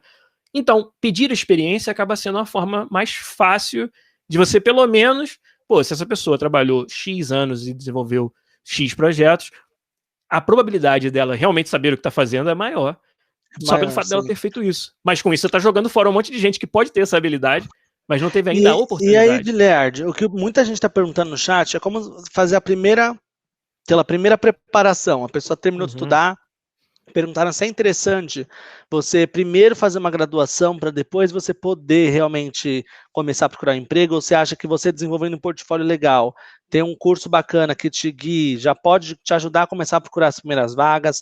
Como você indica, assim, tem muita gente perguntando isso. Olha a palavra que você falou, aparecendo aqui logo de cara Olha aí. A gente ia realmente falar. Educação, ela é uma munição importantíssima, né? Ela vai somar a essa confiança que você vai construir na cabeça do empregador de que você está preparado, né? A educação, o curso, a graduação, ou até cursos de extensão mesmo, cursos como os da Mentorama, o que elas oferecem na visão de quem está contratando, e eu posso falar isso estando numa posição onde já entrevistei muitos designers, já contratei para muitas vagas dentro da EA, isso tudo ele oferece uma normalização do seu conhecimento, ele te dá uma base que você sabe, alguém que começou e terminou esse curso, provavelmente já parte de um mínimo de conhecimento necessário, já foi pelo menos exposto a problemas comuns do game design. Então, é um pedaço importantíssimo da sua munição. O outro grande pedaço da sua munição é o seu portfólio. Eu costumo dizer que portfólio é a munição, mas a arma que você vai usar para fazer valer isso é o seu argumento. É como você está preparado para descrever e conversar profundamente e tecnicamente sobre os trabalhos que estão no seu portfólio. Portfólio é um conjunto de jogos, de projetos que você já fez, que você pode demonstrar. Então, trabalhe nesse portfólio, venha com um argumento preparado para justificar como e por que você chegou às soluções. Pega um pequeno jogo que você fez numa Game Jam, não demonstre o jogo inteiro, onde a pessoa vai se perder e não vai saber em que parte daquilo você trabalhou. Escolha o pedaço daquele jogo que você tem mais orgulho, ou daquilo que você acha que você resolveu um problema mais difícil. Descreva. Esteja preparado para, durante a entrevista, descrever como você chegou até essa solução, né? O argumento é a arma, o portfólio é a munição, como eu falo. Que oportunidades você tem para construir esse portfólio? Game jams, fazer mods de outros jogos. Hoje existe uma comunidade muito grande onde você faz modificações de games, não é? Tudo que você puder demonstrar e argumentar sobre como você chegou naquela solução é válido e incorpora essa sua argumentação, né, para você conseguir a oportunidade. E uma outra coisa muito importante é participar de comunidades e fazer cursos, como, por exemplo, o da Mentorama que o Caio acabou de apresentar, onde você vai ter a oportunidade de se juntar com outras pessoas com um fim parecido com o seu, muitas vezes com habilidades complementares à sua, e poder transformar as entradas do seu portfólio em jogos mais elaborados do que você conseguiria fazer sozinho. Isso é importantíssimo. No final das contas, você está sendo contratado para uma vaga onde você vai criar de forma colaborativa. Então, demonstrar que você passou pela experiência de criar colaborativamente é talvez mais importante do que você ser um gênio que fez um jogo sozinho, sabe? Então, tudo isso são argumentos importantíssimos que você tem que ter prontos. E mais um pedaço importantíssimo é conhecer as ferramentas padrões de mercado. Hoje em dia, Unity 3D e Unreal Engine são as ferramentas mais utilizadas para se fazer jogos em todo o mundo. Mesmo numa Electronic Arts que tem o seu engine proprietário, que é o Frostbite, as técnicas utilizadas são baseadas no padrão de mercado, até porque a gente sabe que se a nossa ferramenta for muito diferente, a gente não vai encontrar gente no mercado capaz de começar já mandando bala nela. Então, demonstrar, por exemplo, uma proficiência no Unreal conta muito na hora de você fazer uma entrevista de emprego. E um outro pedaço desse XP que é muito importante e às vezes passa batido, comunicação. Ou comunicação, chão, como está escrito aí. Para enfatizar que se você quer trabalhar na indústria internacional, você vai precisar se fazer entender bem em inglês e entender o que os outros estão dizendo. Tem muitas formas de você treinar essa habilidade, né? Eu, por exemplo, fiz curso de inglês quando era moleque, mas aprendi muito assistindo filmes sem legenda, filmes que eu já tinha visto. Pega um filme que você já viu e assiste sem legenda, você já sabe o que acontece. Então você consegue dali intuir muito mais do que está sendo falado. Tem muito material sobre como aprender inglês, mas também não crie a falta do inglês como um obstáculo intransponível. O fundamental é se fazer entender. Então, participar de comunidades de games em inglês e tentar postar aqui e ali, entender o que os posts estão falando, assistir vídeos, né, em canais do YouTube em inglês, ouvir podcasts em inglês sobre o desenvolvimento dos jogos, pode ajudar. Mas comunicação é muito mais do que só a linguagem, só dominar a linguagem. Você tem que se treinar a comunicar ideias e conceitos de games. Jogar na sua cabeça e depois tentar explicar para os outros como essas regras. E ver se você consegue. Porque esse é um processo, mal ou bem, que você vai estar fazendo no seu dia a dia enquanto designer. Você é um comunicador nato, tem que ser, para que você consiga implementar as suas ideias. Então, pega sem papel, sem nada, tenta explicar as regras de um jogo que você inventou na sua cabeça para uma outra pessoa. Você vai descobrir o que te falta em termos de se colocar no lugar do outro para que ele entenda exatamente o design do jogo que você fez na sua cabeça. Né? Explicar as regras, participar de comunidade de novo é fundamental para você rebater essas ideias com outras pessoas. E, claro, utilizar dos seus mentores, utilizar das referências que você tem do mercado de pessoas que já passaram por esse processo e tentar aprimorar a sua habilidade de comunicação com eles. Você não quer chegar na sua entrevista e ser surpreendido com perguntas sobre partes do seu portfólio que você não sabe explicar. Então, apresentar isso de forma que dá para entender do outro lado é algo que é uma habilidade, é algo que você precisa treinar para fazer, e eu acho importantíssimo também para uma entrevista de emprego na indústria internacional. Né? Então, nosso próximo capítulo. Tem bastante pergunta. Vamos lá, que já tá chegando, pessoal. Ele tem muita coisa ainda para falar, galera. Tem muita coisa legal. Vocês vão ver. Vamos lá. Caramba, a gente estourou o tempo completamente. Deixa eu... Não faz mal. A galera tá curtindo. Beleza. Subindo de nível, quais são os maiores desafios de você fazer o game design dos jogos AAA? Vamos falar sobre isso também. Um dos maiores desafios que você tem, que eu já falei também em episódios do meu podcast, é criatividade versus expectativa. É você querer desenvolver o jogo que você quer e existir uma expectativa gigante do mercado sobre o que um jogo daquele gênero já tem que ter para começar. Então, muitas vezes, você pode querer fazer um RPG sem inventário, mas se toda a comunidade que joga RPGs espera que todo RPG tenha inventário, de alguma maneira de atender a essa expectativa você vai ter que ter. Então, quando você fala de jogos AAA, existe uma base de expectativa muito alta em todos os gêneros mais comuns do mercado, que o seu jogo tem que, no mínimo, entregar aquilo e ainda encontrar os seus fatores de diferenciação. Então, um dos maiores desafios de fazer o design de um jogo AAA é exatamente esse: como você vai casar as suas ideias e a sua criatividade com a expectativa do seu jogador para que você não entregue um jogo que está aquém do que é esperado pelo mercado.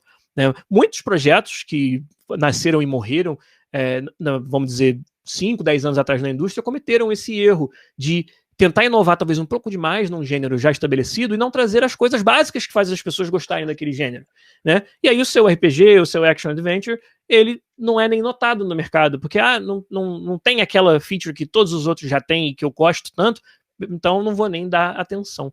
Então, o casamento da sua criatividade com a expectativa do mercado é um dos maiores desafios de se fazer os jogos na indústria AAA, na indústria dos jogos que atingem milhões de pessoas, né? Uma outra dificuldade, um outro desafio muito grande é você tem input de todos os lados o tempo todo, você tem muitos requisitos que seu jogo precisa preencher.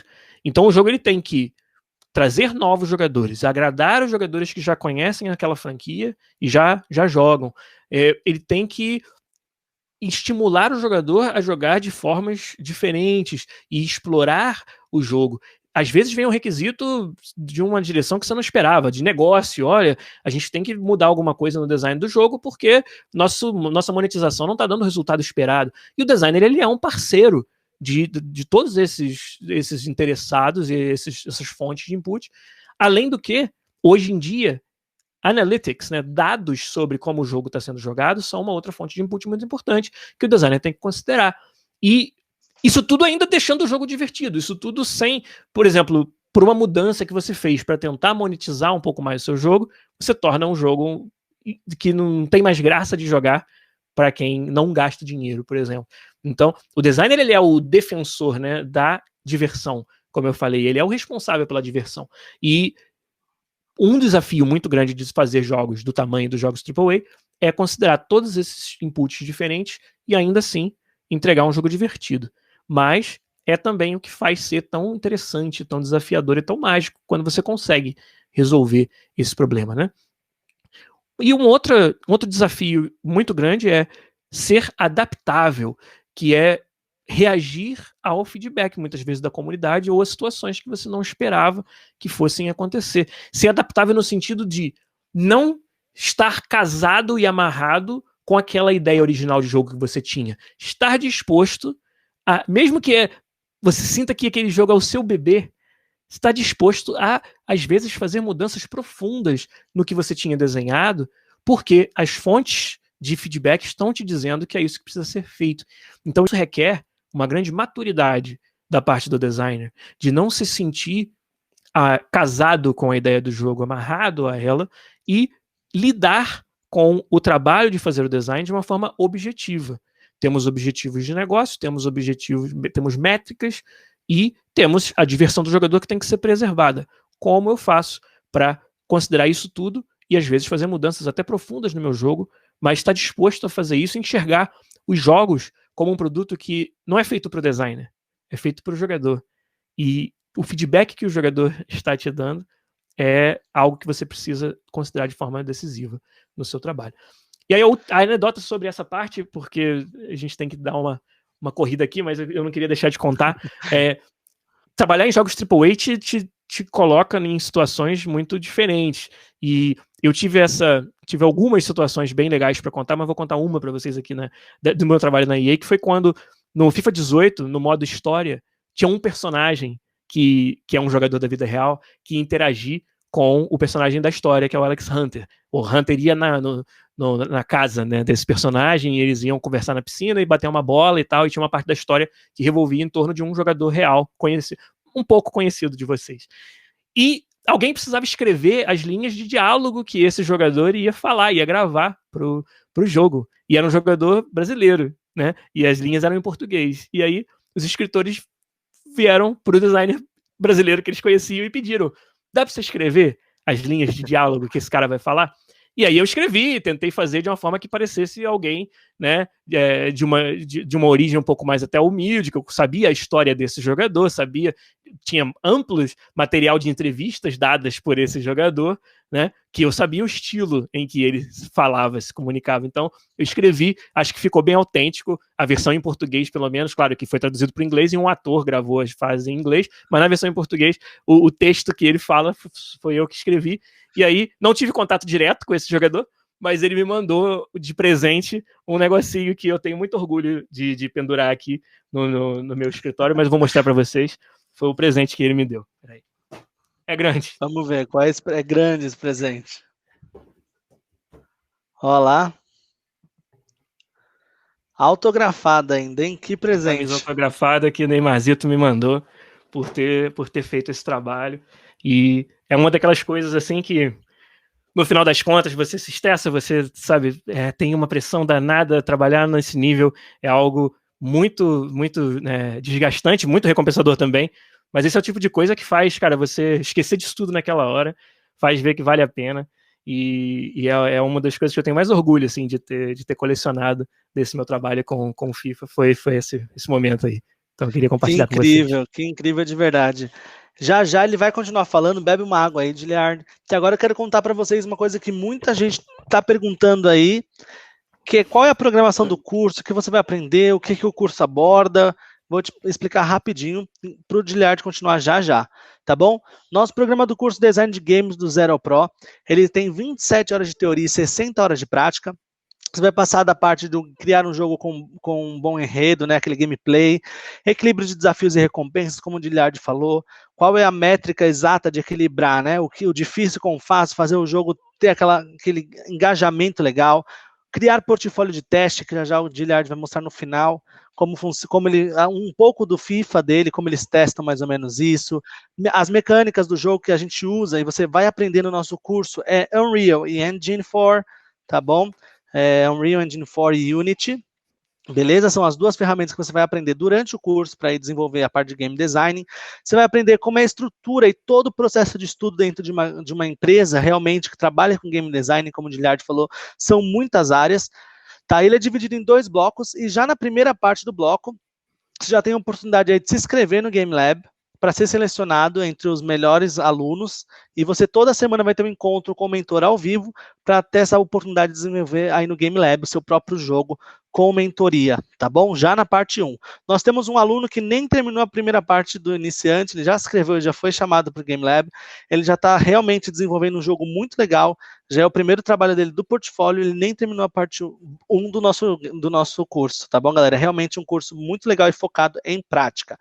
Já no segundo módulo, que é a parte Pro, você vai estar aí focado em prototipagem, balanceamento de sistema de jogos, e você vai estudar até a parte de lançamento de jogo, como colocar no mercado, como promover. Os nossos mentores realmente vão te orientar a isso, porque você às vezes criou, mas não sabe como se colocar ou como colocar o seu jogo no mercado. Então a gente tem esse foco também, de não só ensinar você a ter habilidades, mas criar habilidades para gerar renda. Né, gerar realmente aquele sonho. Ninguém quer ficar criando jogo de graça a vida toda sem um emprego, né, Giliard? A gente tá com... todo mundo tem um foco na vida de conseguir aquela vaga, aquele sonho, aquele emprego que vai tirar renda, e esse é o foco do nosso curso. É isso que a gente quer trazer. O desafio não é fazer um jogo, mas sim viver de fazer jogos para sempre. Viver de fazer jogos, exatamente. Então aí você vai ter um currículo. Giliard, conta pra gente mais ou menos, a gente sabe que é um mercado grande, que movimenta aí mais de 166 bilhões de reais por ano, mas as primeiras vagas, qual é o salário médio assim que você considera ou que você oferece? Não você oferece, mas que as empresas geralmente oferecem. Rapaz, olha, eu vou confessar para você que eu tô um pouco por fora da realidade do Brasil, né? Aqui a gente usa o salário por ano, fazendo uma conta rápida assim, uma entrada na EA deve pagar por aí uns equivalente a uns 6 mil reais por mês, 8 mil reais por mês. Mas fiz a conta muito rápido aqui. Essa você me pegou desprevenido também. Não, tudo exatamente, bem. Exatamente. Mas assim, para o pessoal conhecer o mercado, muita gente não sabe. Mas será que tem emprego? Será que não tem? A gente sempre escuta bastante que o mercado está defasado, realmente, de profissionais que estudem, que tragam um bom portfólio, um pré-conhecimento legal para poder entrar na área. Você concorda com esse ponto também? Sim, sem dúvida. E a educação é talvez um dos principais formas que você tem de preencher essa lacuna e de valorizar o mercado como um todo, né? Puxar todo mundo para cima, para a excelência. Tá certo. O nosso curso, falei jogo, o nosso curso tem gente perguntando se tem idade necessária para fazer. Na verdade, o nosso curso não tem, realmente você pode entrar, ser adolescente de 16, 15 anos, quer começar a estudar, estamos de portas abertas para vocês também, tá? Tem gente que pensa que é só maior de idade, não. Oferecemos um certificado, o certificado sai com 27 horas de teoria e 60 horas de prática e mentoria. Isso se você ainda tem a Game Lab para você estudar com o mentor separadamente, tá bom? Realmente foco em portfólio para você conseguir sair do jogo já na parte zero, com habilidades para conseguir buscar a primeira vaga, correr atrás de primeiros empregos e aí ter oportunidade de se destacar no mercado. Mais uma oportunidade para você que ficou com dúvida, tem gente perguntando sobre programação, se precisa de programação ou não, tem gente que já comentou realmente, o Unreal se escreve em C++ e o Unity em C#, então não necessariamente você precisa saber isso, a gente vai trabalhar com tudo isso dentro de você, Blueprint também a gente vai trabalhar com você, então ficou alguma dúvida de programação, de como vai funcionar, qual é o processo, clica no botão, tá bom? Para amanhã conversar com o nosso especialista, clicando no botão, você não está comprando nada, realmente a oportunidade aí sem valor nenhum, de você conversar com nossos especialistas que vão explicar para você certinho da área, de repente você já trabalha em Game Design e quer focar em Unreal, temos curso de Unreal, temos o curso de Game Developer, a profissão Game Developer, que é um curso diferenciado também, com programa de entrada no mercado de trabalho. Se você tem interesse, clique e converse com a gente também, que a gente está à disposição para você. Agora a parte que muita gente perguntou, qual é o valor do curso, qual é a promoção que a gente está fazendo para vocês. Vamos lá. O valor que está aparecendo na tela é o valor antigo, esquece isso, cancela, dá restart, tá bom? Preparamos para todos vocês que estão participando desse webinar com a gente, 50% de desconto, tá bom? Giliard, acho que é até legal enquanto não passo o slide. Perguntaram, é tarde para começar a estudar? Tem uma moça aí que falou que já é formada, já é de outra carreira, ela tem sonho de trabalhar com games. Tem idade, claro que se você começou desde criança, perfeito, mas tem uma idade, o mercado exige uma idade? Pergunta que muita gente faz também lá no meu podcast, e a resposta é clara que é não, porque é uma indústria que não tem nenhum motivo para discriminar pela idade, para favorecer determinada idade. Acho que tudo tem a ver com, de novo, a sua munição, seu portfólio, o que você correu atrás de construir. Acho que se alguém que está começando um pouco mais tarde tem só que correr um pouco mais atrás de construir esse portfólio o mais rápido possível, passar pelas experiências de fazer jogos, de completar projetos, e demonstrando isso e seguindo essas outras dicas que a gente está falando aqui, correndo atrás de uma educação, de um curso que possa te ajudar a ter esses atalhos e a construir esse portfólio mais rápido, eu não vejo motivo nenhum para que você não pudesse. E pelo contrário, eu acho que é um caminho bastante recompensador, e tem muitos colegas, muitos ouvintes do podcast que mandam e-mails pra gente dizendo, caramba, fui inspirado por vocês e mesmo depois dos 30 e tal, mudei de área completamente, estou trabalhando com jogos e não podia estar mais feliz. Então, eu acho que esse é um caminho que vale muito a pena você trilhar. Que legal. Então, essa oportunidade que você está tendo aí, não só você, mas você que tem sonho em criar jogos, R$ 1.710 de desconto para você. Como é 50% de desconto, você vai ter o valor para pagar de R$ 1.710, parcelado em até 12 vezes sem juros, tanto no boleto quanto no cartão de crédito. É uma oportunidade muito legal que a nossa escola realmente busca para te dar a oportunidade de começar a estudar, tá bom? Essa e outras formas interessantes de pagamento, você consegue conversar com o especialista amanhã, ele vai te explicar tudo, tá bom? Então não deixe de clicar no botão. Para você que já conhece, é programador, tem o sonho, você que nunca estudou e tem o sonho, ou você que quer ter essa oportunidade de desenvolver seu próprio projeto, desenvolver seu próprio game realmente, essa é a oportunidade para você. Você que não sabe por onde começar, você conhece, mas nunca fez um portfólio, tem o desejo de ter um mentor te guiando na tua criação de jogo, esse também é uma oportunidade para você. E é isso, antes de a gente continuar, vou deixar o botão aí em cima para vocês, não percam a oportunidade realmente de terem essa oportunidade de estarem prontos para o mercado de trabalho, para as primeiras vagas, para aquilo que vocês têm procurado, que vai realmente ajudar vocês a atingir o sonho de vocês. Beleza? Giliard, vamos lá? Nossa última etapa? Bora, que agora chegou a hora de falar da Qual é a próxima fase? O que será que aconteceu essa semana aí? Anteontem e hoje saíram os novos consoles da próxima geração. E com certeza a galera deve estar se perguntando o que vem por aí.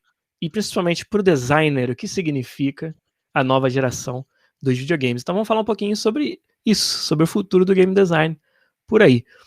Uma das características mais impressionantes da nova geração é, na minha opinião, o loading instantâneo. Eu falei isso no podcast bastante, que o designer estava sempre limitado pelas capacidades do console de carregar novas fases e novos assets. Então os jogos, tradicionalmente, foram divididos em fases. Essa estrutura não precisa mais ser feita dessa maneira na nova geração, porque o loading é tão rápido que agora você pode construir experiências que levam o seu usuário de uma fase para outra, entre mundos, e com uma dinamicidade muito grande, que eu tenho certeza que é uma das features da nova geração que as pessoas talvez não estejam prestando tanta atenção e que vai mais fazer diferença na experiência deles. E por falar em experiência, esse que eu acho que vai ser o grande tema da nova geração. As ferramentas que são dadas para o designer, elas são tão profundas e abrangentes agora, o poder de processamento é tão maior, que a gente vai deixar de falar de design de features isoladas e vai começar a falar cada vez mais em design de experiências holísticas. Então, o mesmo designer que talvez antes marcou um gol, você vai estar conversando, você trabalha na jogabilidade de fazer o gol. Outra pessoa trabalha na câmera que mostra aquele gol e essa comemoração. Outra pessoa trabalha nos efeitos especiais, nos fogos ou algo assim.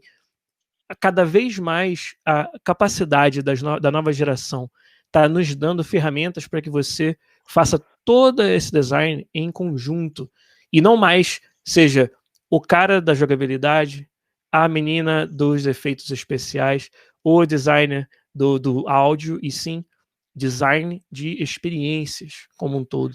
E isso Legal. para mim... O Giliard, uma coisa só, lembrei agora, você falou design de áudio, também tem dentro dos jogos, né?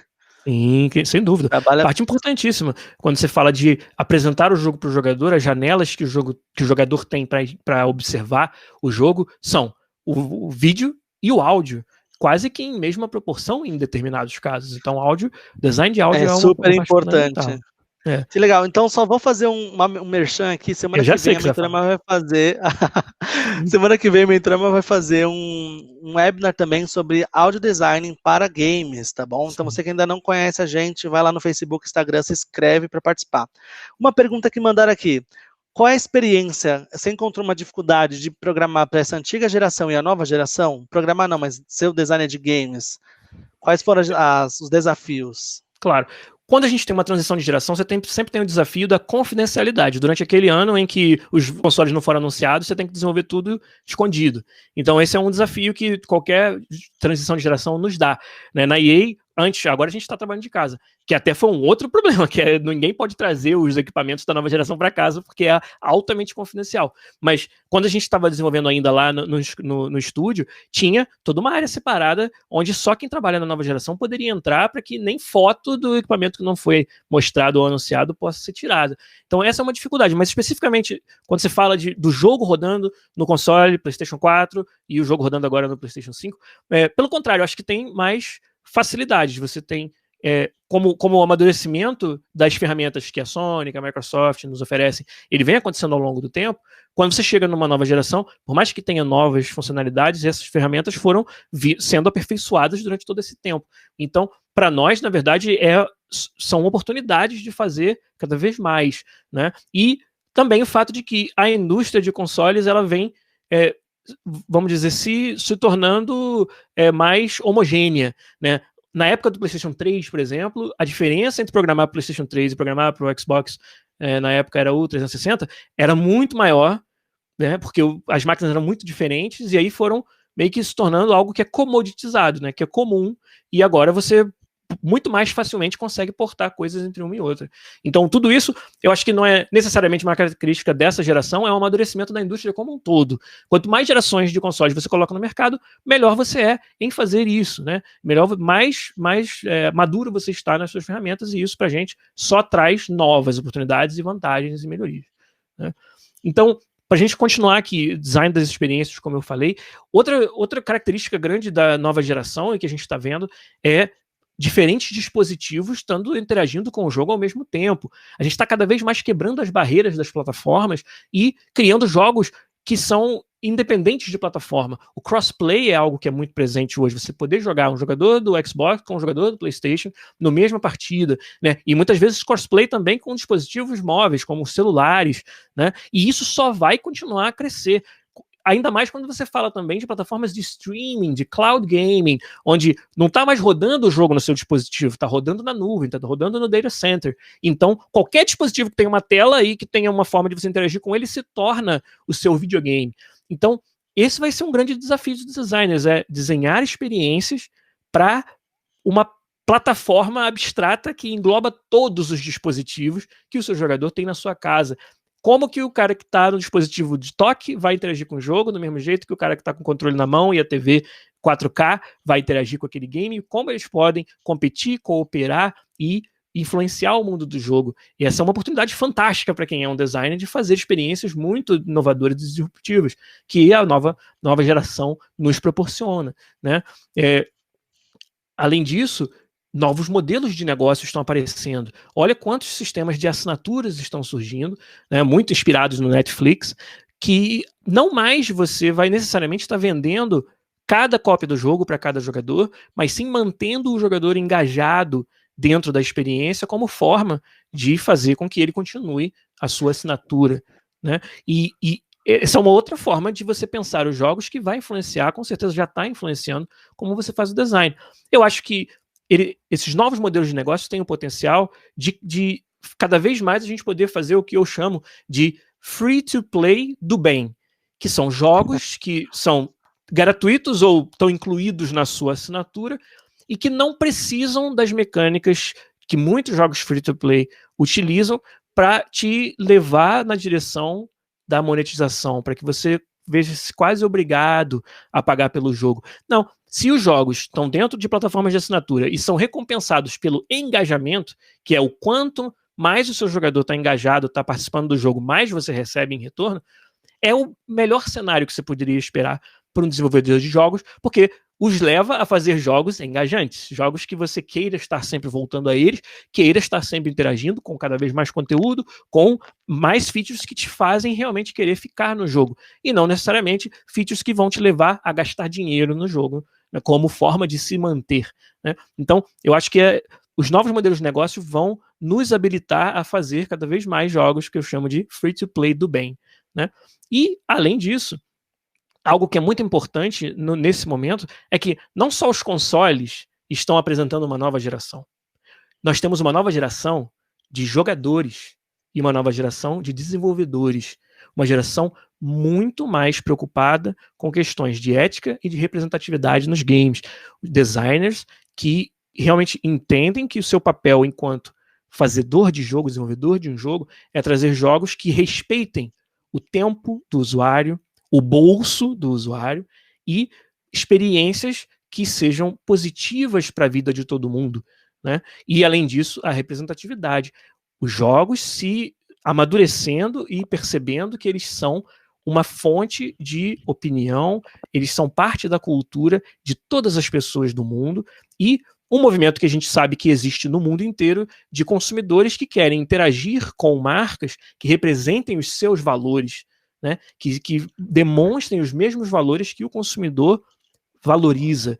E nos games não é diferente. Então, a nova geração, talvez não de consoles, mas de jogadores e de designers, está muito mais preocupada e eu acho que isso é algo excelente, é um movimento importantíssimo e que vai ser cada vez mais parte integral do trabalho do designer. Está sempre desenvolvendo jogos, como eu falei, respeitando o tempo, respeitando o bolso dos seus jogadores, com ética e que possa promover representatividade e inclusão. E, inclusive, essa representatividade tem que acontecer não só dentro do jogo, mas dentro do time de desenvolvimento, trazendo perspectivas variadas, que é algo que eu acho que a EA, não é porque eu trabalho lá, mas de fato observo, é uma campeã nesse quesito de trazer pessoas das mais diferentes origens e backgrounds e tudo que eles acreditam ser valorizado e colocado dentro dos jogos, né? Então, essa talvez um ponto que nem todo mundo esperasse que estivesse aqui, mas que eu acho que cada vez mais vai ser um assunto que a gente vai tratar e os designers vão estar trabalhando neles. Então, e não só na área de game design, né? Áreas em gerais aí do nosso dia a dia. Quero só fazer uma pergunta que eu achei interessante, aproveitando esse ponto que você falou, que perguntaram aqui no chat pra gente. Como o UX design, dessa experiência do usuário e um UI, podem trabalhar em game design? Vocês estavam perguntando. Eu sou da área de UX. Como é que eu posso entrar nisso? O UX, né, o Experience Designer, né, o designer da experiência do usuário, é um parceiro fortíssimo do design de sistemas, de apresentação, de mecânicas.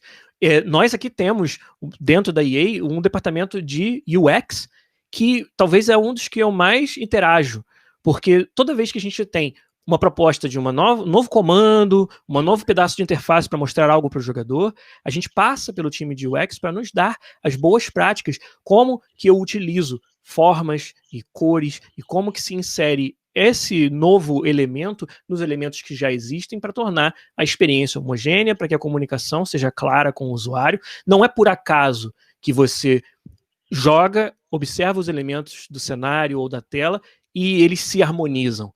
Isso é um trabalho que o design de experiência precisa fazer para nos apoiar. Eu não sou, por exemplo, um especialista em UX, então eu conto muito com a presença dos UX designers no meu trabalho do dia a dia, né? Então é aí que se encaixa. Mas, gente, como vocês puderam ver aí, eu sou um profundo credor de que eu acredito muito, que eu quero dizer, que o futuro dos games é muito empolgante. Tudo isso e mais coisas que a gente não falou aqui são provas de que o game design é uma profissão com muita inovação e muito dinamismo. Como a gente costuma brincar, cada vez mais o mundo é dos game designers, porque games são experiências cada vez mais inseridas na cultura e no dia a dia de todas as pessoas. O Jalapinho moleque lá em Niterói não sabia disso, não podia partir desse pressuposto. Mas vocês sabem, agora não tem mais desculpa.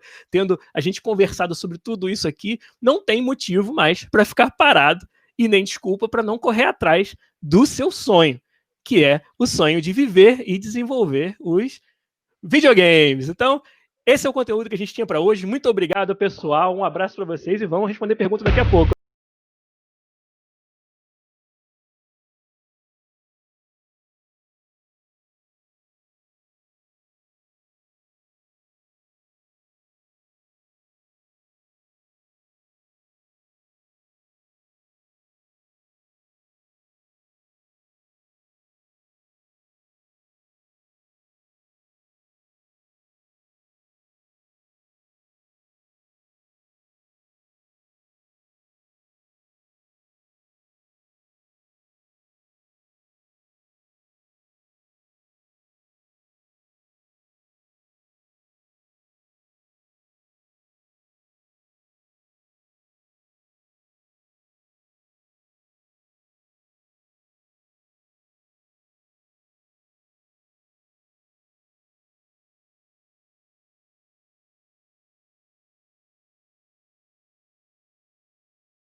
Show de bola.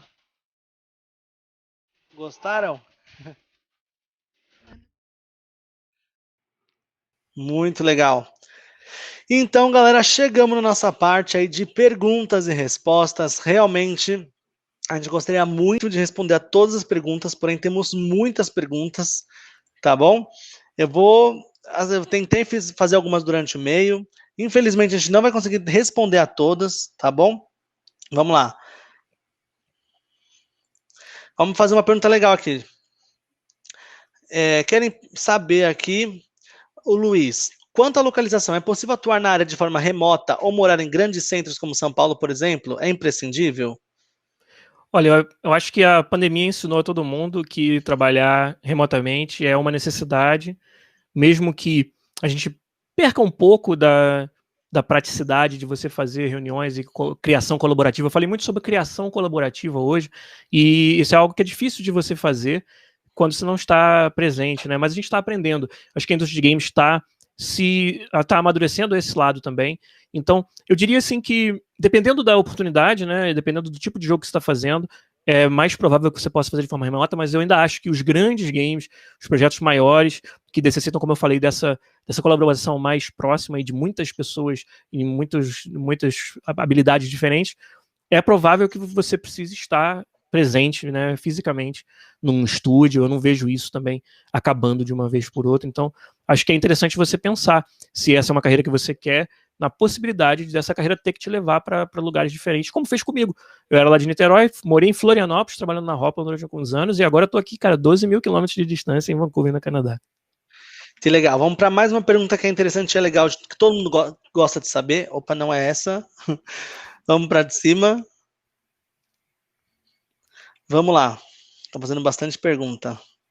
O Pedro, sou programador de jogos, hoje trabalho em uma das maiores empresas de jogos do Brasil, porém eu sinto que existe uma barreira invisível ou inexistente em um caminho para seguir e conseguir ir para o exterior.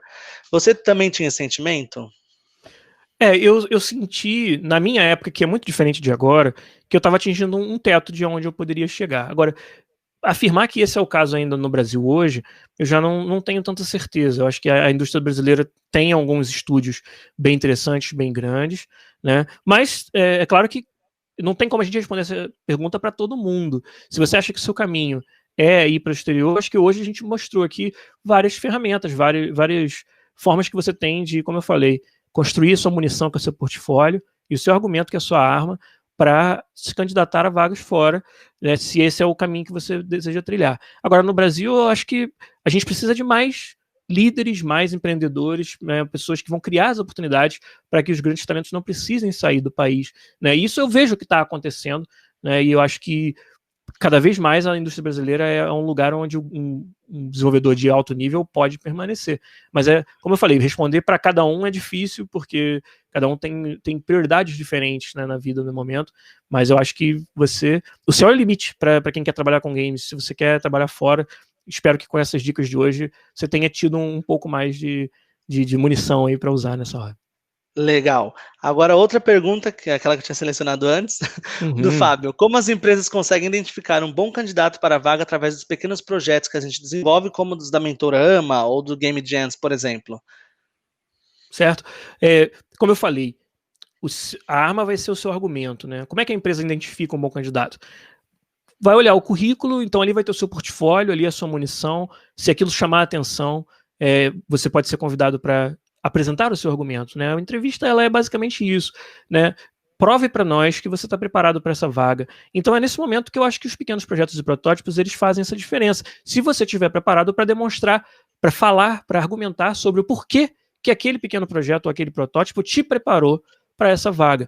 Então você vai encontrar ali exemplos de tarefas que você fez, problemas que você resolveu, e explicar como você os resolveu. E explicar qual o seu pensamento por trás daquela solução, né? Porque os problemas não vão ser os mesmos que você vai estar resolvendo no seu dia a dia do trabalho, mas a abordagem vai ser a mesma, a forma em que você resolve problemas. Então, eu procurei no Google, eu procurei colegas, eu tentei abordar de uma forma diferente, eu tentei não ter o problema para começar, para que eu não precisasse resolvê-lo. Tudo isso, é difícil falar em exemplos concretos nesse caso, mas essas são as formas que você vai demonstrar para o entrevistador que você tem uma abordagem de resolução de problemas que é útil e casa com o que eles estão procurando. Legal. Eu ia terminar, mas antes disso, tem uma pergunta muito legal, galera. Desculpa, a gente não vai conseguir responder todas, a gente gostaria muito, mas entre em contato com a gente que a gente vai conversar com vocês de forma bem especial, uma atenção especial para cada um. A Letícia, como é o mercado de games para mulheres? Mais mulheres estão conseguindo trabalhar nas grandes empresas? Eu acho que a gente seria ingênuo em dizer que o mercado, a indústria de games, historicamente, não teve um problema de não ser o lugar mais acolhedor para as mulheres. Se a gente falar isso, a gente vai estar tapando o sol com a peneira. Mas hoje, e de novo, como eu falei, com a nova geração, não só de jogadores, mas de desenvolvedores, e os consumidores estando muito atentos aos valores das empresas com as quais eles consomem, eu acredito que é onde a gente está ganhando essa batalha. E hoje eu enxergo, pelo menos na indústria nacional, um ambiente muito acolhedor, muito, muito propício e um desejo das empresas, dos estúdios, posso falar pela EA especificamente, um desejo, uma busca ativa por trazer mais mulheres e mais representantes de outros backgrounds menos representados para dentro do seu time, entendendo que essas perspectivas diferenciadas são fundamentais para que a gente faça experiências de jogo mais inclusivas, mais representativas e todo mundo cresça nesse processo. E, de novo, atendendo também, acho que parte muito da comunidade exigir isso, e o jogador está amadurecendo nessa direção. Mas dentro do desenvolvimento, eu acredito que hoje dá para dizer que sim, que o mercado de games é um excelente mercado para mulheres, porque ele amadureceu, porque ele evoluiu, né, e aprendeu a ser assim. Legal. Pessoal, infelizmente chegamos ao fim. A Mentorama realmente está muito, muito, muito feliz de ter recebido aí o Giliard. Deixa as redes sociais, manda um abraço pro pessoal. Queria dar um shout para os ouvintes do podcast, que eu já reconheci vários pessoal aí? Dos nobres deles aí. Muito obrigado, gente. Muito obrigado pela oportunidade também à galera da Mentorama. Essa é uma parceria que eu tenho certeza que vai muito longe, não acaba aqui nesse webinar. Eu estou muito empolgado. Os meus objetivos de difundir o conhecimento que eu já faço do meu jeitinho, do improviso, ali no podcast, para quem não conhece, é um podcast semanal onde a gente conversa sobre games de desenvolvimento com muitos membros da indústria, muitas vezes convidados internacionais. Há pouco tempo a gente teve o lead game designer da Ubisoft, que trabalhou no Watch Dogs Legion, o brasileiro Nicolas Souza, que participou de um podcast com a gente. A Lu Cecil, que é produtora de games na indústria nacional, com vários títulos publicados, inclusive o jogo oficial do Paris Saint-Germain, o Futebol Freestyle. Ela está ali no chat, né, mandando o abraço dela. Foi convidada do nosso podcast também. Então, queria convidar todo mundo para ouvir, para conhecer, para fazer parte da nossa comunidade, né? E é exatamente isso. O meu objetivo é ter mais formas de difundir essa mensagem, de compartilhar esse conhecimento. Eu me sinto uma pessoa privilegiada de poder viver do que eu amo. Espero que tenha dado para ver dessa apresentação como eu me empolgo em falar em games, como eu amo. A gente estourou todos os tempos por minha culpa, porque eu não conseguia parar de falar sobre todas essas histórias fantásticas. Então, poder fazer isso para mais pessoas, usar uma plataforma fantástica e inovadora como é a da Mentorama para isso, é o que eu vejo com muitos bons olhos dessa nossa parceria. Então, obrigado mais uma vez pela oportunidade de falar com toda essa galera. A gente agradece, de verdade. Valeu. E galera, segue a gente nas redes sociais. Se vocês querem saber mais webinar, tem no Facebook, Instagram, YouTube, LinkedIn, mentorama.co, mentorama.com, tá bom? Tem programação, tem game design, tem multimídia, tem web design, tem UX design, tem muita área legal para você estudar e alcançar seus objetivos, ok? Semana que vem temos webinar aí de áudio design para games, tá ok? E lembrando que a promoção ainda está disponível aqui em cima, você quer ter essa promoção muito legal, que aliás superou as expectativas da promoção do Black Friday que a gente vai ter. Então é uma oportunidade única, especial, para quem realmente quer. Clica no botão e aí aproveita com a gente. Muito obrigado, Giliard, por ter participado, por ter dado tanto conhecimento rico, esse rico conhecimento pra gente, a galera gostou muito. Obrigado de coração, pessoal que participou no chat, perguntando bastante coisa, tá? Sejam realmente muito bem-vindos à Mentorama. Para quem não conhecia, vamos seguir junto também, compartilhar uma história muito legal de conquista aí para todos vocês, tá bom?